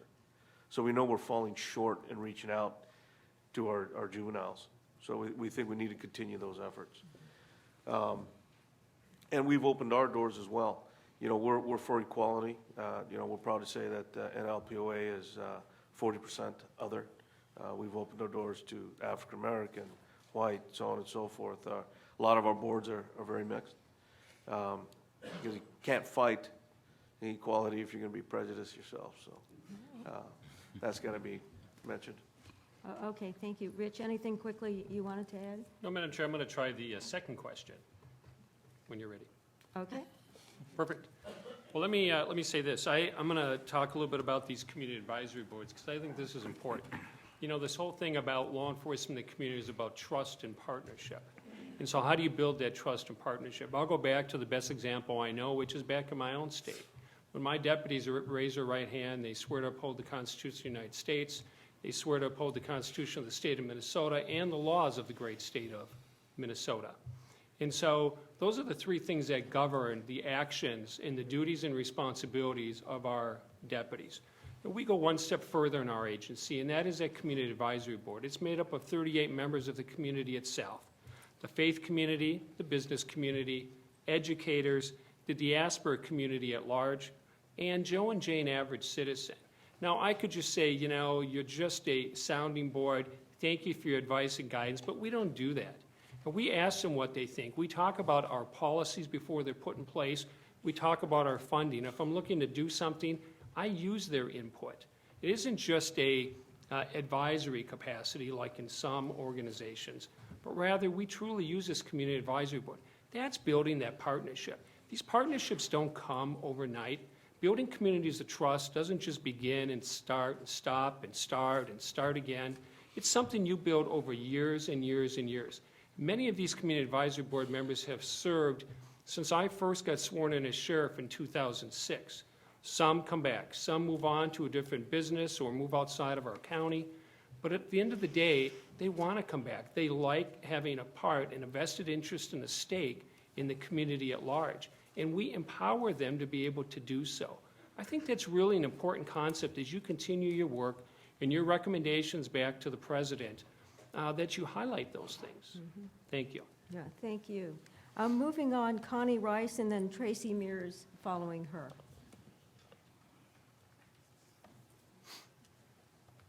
Hi, gentlemen. Thank you for your testimony. I want to make sure I read it right, and I don't think I did, because three of you sounded extremely combative, and I can understand why you felt attacked, but I'm wondering if you disagree with William Bratton, Chief Bratton, and Chief Charlie Beck, current chief of LAPD, when both of them testified that the future was not in handcuffs and that police would have to change their mindset and their outlook if they were going to bond with these communities of color. Do you disagree with that? I'll start with that, and the answer is no. And that's why, again, I go back to the IACP for over 20 years has been trying to get a National Commission on Criminal Justice to look at the entire system. We have been wanting this for a long time. We could not get anybody to sponsor it for years. We couldn't find anybody in Congress that would take it forward. So the answer is we've seen this train coming for a while, and we've been trying to be up front, and we have not been able to get people to actually take action. So the answer is I absolutely agree that the entire system needs to be looked at. Unfortunately, law enforcement keeps taking the brunt of it, and, you know, again, sentencing and all those type of things, we don't control those. And the other thing I found interesting before with the schools and the school resource officers and making arrests, you know, our hands in a lot of states have been tied because of the fear of juvenile crime and guns in schools. We don't have a choice. You know, when I started in this business in 1977, you had some discretion on cases. Anymore, that discretion is gone, because if you don't make an arrest and that person offends and hurts somebody, you're done. Your career's done. Your agency is done. You are. So it takes a system-wide adjustment to make this thing better. But isn't it true, sir, that That first contact with law enforcement is how most of our kids get funneled into this criminal justice system. So there's a lot of discretion that you hold. I mean, I guess I'm asking if you can agree with that or not, because that first contact with the criminal justice system, it comes from the conscious decision of an officer to place that child into that system. Right. And I would answer that, it depends. Look at the domestic violence laws across this country now. The discretion for an officer is gone. I had a friend of mine whose 17-year-old son got arrested because him and his 18-year-old brother got into a fight. Well, guess what? Under the domestic violence laws now, if you don't make an arrest and something bad happens, so officers are erring on the side of protecting themselves and protecting the agency. I'm not saying it's right. I'm just telling you there are always unintended consequences. And unfortunately, anything to do with schools anymore, if you don't make an arrest and something bad happens, it's over. And again, I don't think the officers have the discretion that they once had. That's my personal opinion. But I agree that initial contact is crucial.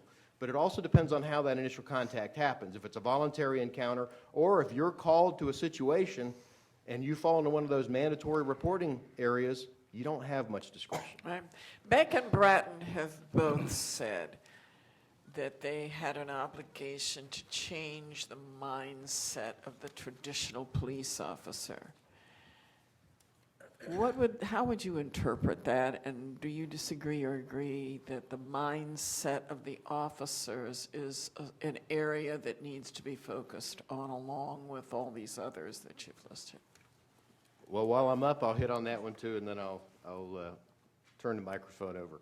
I believe in the nobility of policing, and that is the constitutional values that go with it, and the fairness and justice that are part of it.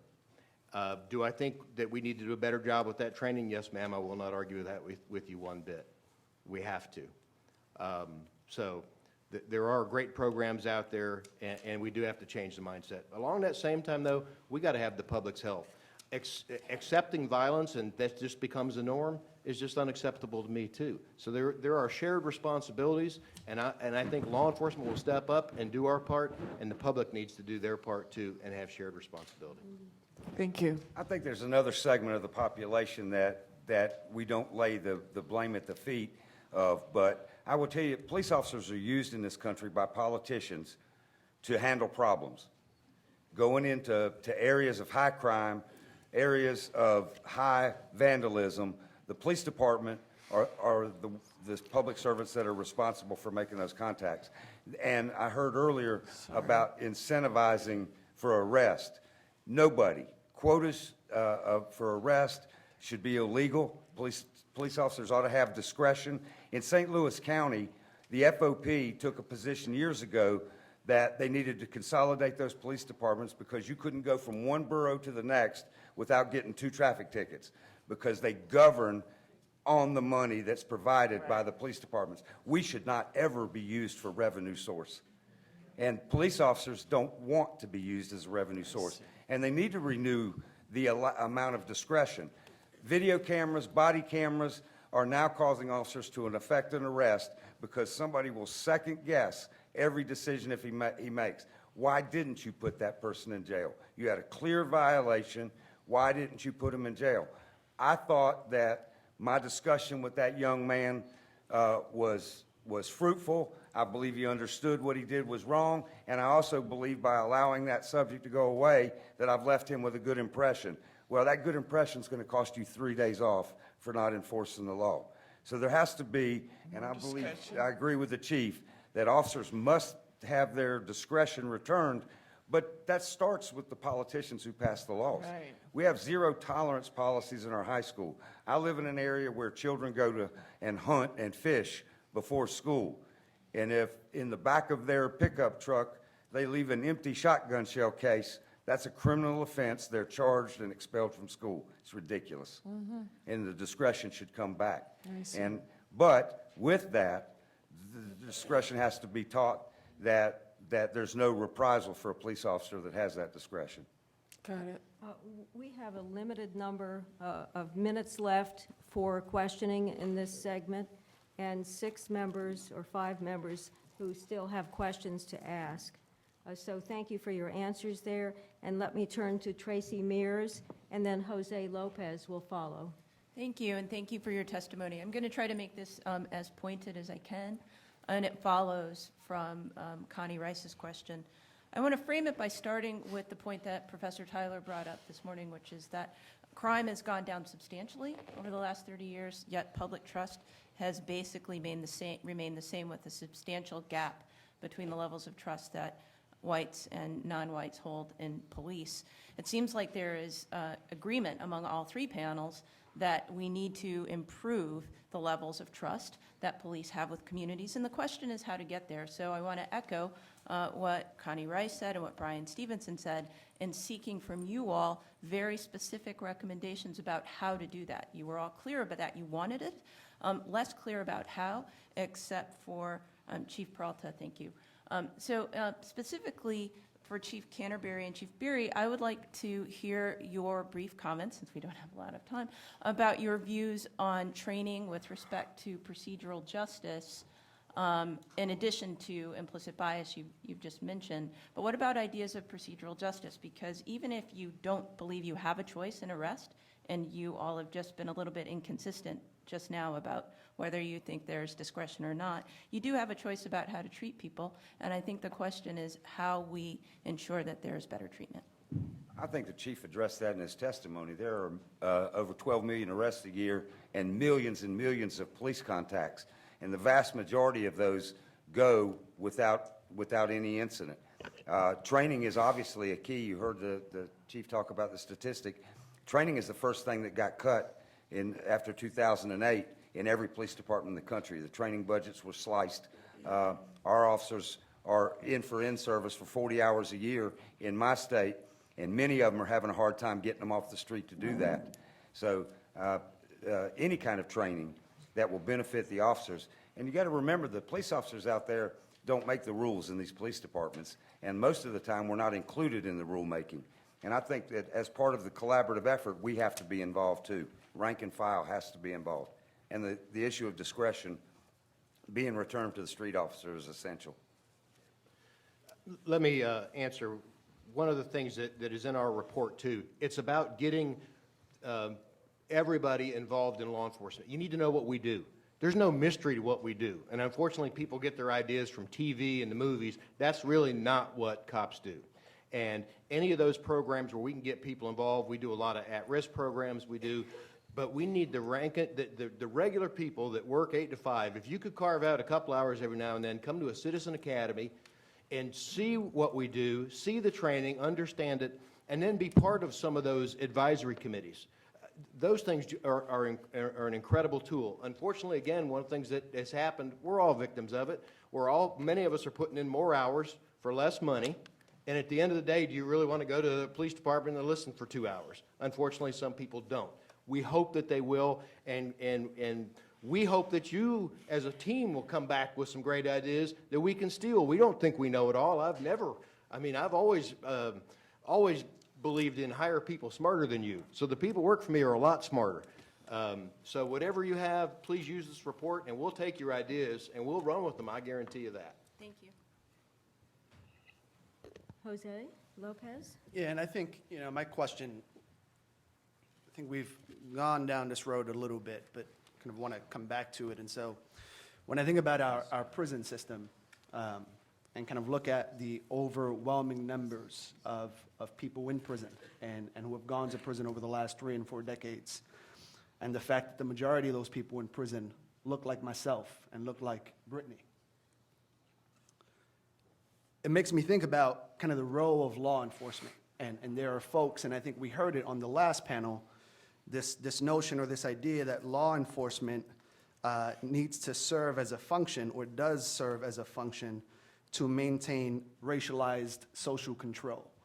And so I just want to hear from the panel kind of how you take that notion, this idea that law enforcement's function is to maintain racialized social control. Well, I'll start on that. and that is the furthest thing from the truth. The fact is, when you're a cop and you get the call, you don't get to pick who the victim is. You don't get to pick who the suspect is. When you take a report, you know, in Dragnet, they used to say, the facts, ma'am, just the facts. That's how cops operate. Are the numbers disproportional? Yes. Is the victimization disproportional? Yes, it is. Those are facts. The cops didn't create those. That's why I said to you in my testimony, I really encourage you to dig into the real facts and the risk and get those facts and come up with a plan. Because we don't pick and choose our cases. They come to us. And to think that there's any kind of institutional anything for putting people in prison is absolutely false. And the disproportionality, I agree with, it needs to be examined, but the disproportional victimization in this country is embarrassing as a nation. Brittany Packnett. Thank you all for your testimonies, and in particular, Lieutenant Peralta, thank you for your very thoughtful suggestions and solutions. I kind of have a two-part question, and the first part I think is pretty basic because like Attorney Rice, I think I might be misunderstanding something and I'm looking for some clarity. So the first three of you, your testimony seemed to suggest that the burden of responsibility is equal on parts of the parts of the police and the community. And in my community, I think the community would disagree, given that police officers swear an oath, are licensed to carry a gun, can take life, et cetera. And so I want to know if you agree with this idea that the burden of responsibility is actually heavier on law enforcement before I ask my second question. I think there may be a perception that it is, but it shouldn't be. We all have the same responsibility towards society. I don't think that police officers should be held to any kind of a higher standard, but we should take the lead, and we should work with the communities to help build that trust. I mean, none of us have sat up here and said that we think that there's not a trust issue. We all know there is, but it's both ways. And until we get into communities and work together and talk about it, I mean, one of the worst things in the police department is you never, ever, you can be accused of a lot of things, but you don't ever want to be accused of arresting somebody for racial, because of their race, which is an accusation that's made a lot. And so I don't know a police officer out there that wants to arrest somebody because of color, because it's just not what we do. It's just like the chief said, we get the call, we respond. I think there is a disproportionate number of people of color in prison, and I think that the whole core issue goes back again to poverty. I hate to say it, but those who have good lawyers, and those that don't. And I think that's a problem. I think the disparity in sentencing is a problem in this country, and it's something that needs to be addressed. But that's not a law enforcement issue. We don't make recommendations on sentencing. Most of the time, we have no say on any of that in law enforcement. So I don't think we have any more responsibility than anybody else. Sure. So let me quickly ask my second question.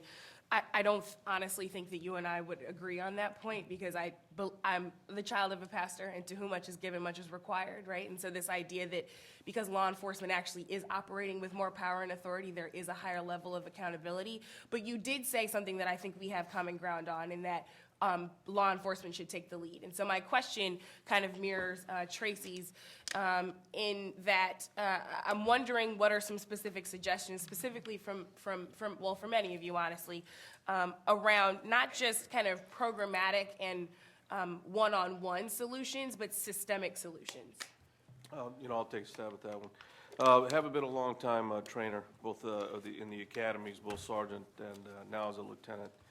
One of the things we like to look at is when budgets are cut, what are the things that are left behind?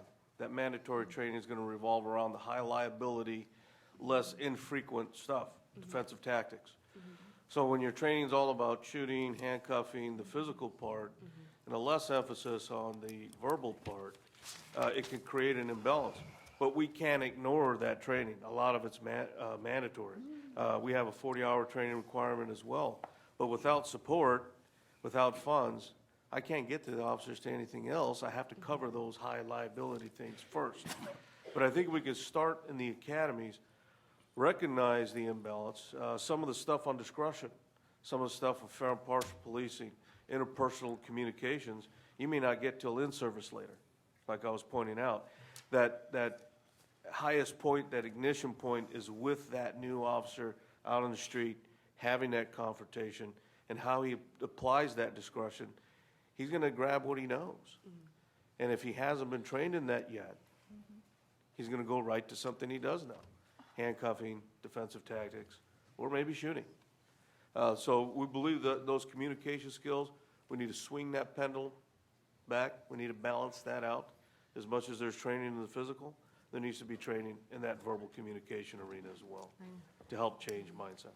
We're going to have to really condense the remaining questions, so about 1 minute to 2 minutes on each. Sean Smoot, and then wrapping up with Chief Villasenor. Sean, quickly. Yeah, so one of the things that I think we've heard over the course of today, and first of all, thank you all for testifying and appreciate what you and your members do for us every day, is that there are a lot of people in the community who don't understand what the police do, how they do it, and why they do it the way they do. And so my question for you and to any of you is if you could identify one department, one jurisdiction, one program that you're aware of that does it right, that has makes that explanation to the public in the right way. I'm going to say Las Vegas. My sheriff was very proactive. Doug Gillespie and Under Sheriff Jim Dixon reached out. We saw that. We saw the shootings happening and weren't quite sure what to do about it. So reaching out, I think, to resources like the DOJ or whatnot, I think are vital to come in and help reset the scale to zero, so to speak, and get you back going on that right road. And we've done very, very well with it. I think, also it's also a habit in our area commands. If there is a shooting, our command staff comes out. The captain comes out and walks that neighborhood, knocks on other doors and asks those neighbors that were there while that shooting went on if they're okay, do they need anything. Those kinds of grassroots things I think that we do. We set up hoping, thinking we were going to see some type of riots in Vegas. It just didn't happen. And I can only think that that was because of the community involvement that department has. Does anybody else want to weigh in on the panel? Yeah, I'll once again say the IACP, we jumped on and put this summit together. We didn't ask anybody for any funding. We did it ourselves because we knew this is an important topic and we need to get this information out to our 23,000 members so they can start building these trust and alliances. So we took the lead on it. So is there a curriculum in those materials, Chief? This is the initial draft, and there are specific recommendations, and then we plan on follow-up to actually come up with those programs. We turned this document around pretty quickly. Have to say probably a lot quicker than a federal publication, so we did it pretty quick. We're familiar with being on timelines and having to turn things around quickly. Chief Villasenor, and then we're going to have to wrap up. Well, I'll make mine very quickly. Again, thank you all for appearing here. I just have a question is post 9/11, it seems that a lot of the federal funding that we were receiving shifted from community-oriented policing funding to a homeland security, more of a defense-type investigative funding to stop terrorism. And I understand the perception that, and most of that has proven true, that a lot of the terrorism events are found at the local level. But in your opinion, do you feel that transitioning back to that pre-9/11 philosophy of training more of the community-oriented approaches and getting officers out of the cars and talking would be a good tactic to employ? I move approval. I don't know if I necessarily agree with that. I don't think we can ever go back to pre-9/11. Over 90% of law enforcement in this country is done by state and locals. So I think that the preventive training that we've received on how to identify potential threats is important on the JTTF task forces and those things. But yes, we've been pushing the Justice Department for more burn JAG grant money and COPS money. We were huge supporters of the 94 crime bill that President Clinton pushed forward with the 100,000 police officers in the street. We supported it more than more than anybody else that I know, and we continue to support that. And the part of our biggest problem now are staffing levels. It's hard to go back to community policing when, for instance, in Baltimore, you're down 265 officers. New York City down 6,000 officers from their high period. So it's very difficult when staffs have So been cut so reevaluating much. that balance again. Well, thank you all. This has been a terrific panel. Thank each of you. I know you have very busy schedules. Despite the fact that we've run over, we will be resuming right at 1:30. And before we adjourn, Ron Davis has a brief announcement. Just to let the audience know and the people watching the webcast that the task force will be breaking for lunch right now, but any deliberations about the testimony or recommendations to the president will be suspended until after lunch and we reconvene. So I'll see you back at 1:30. Thank you.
I'll reset it. Can you unplug it? Sure.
Thank you.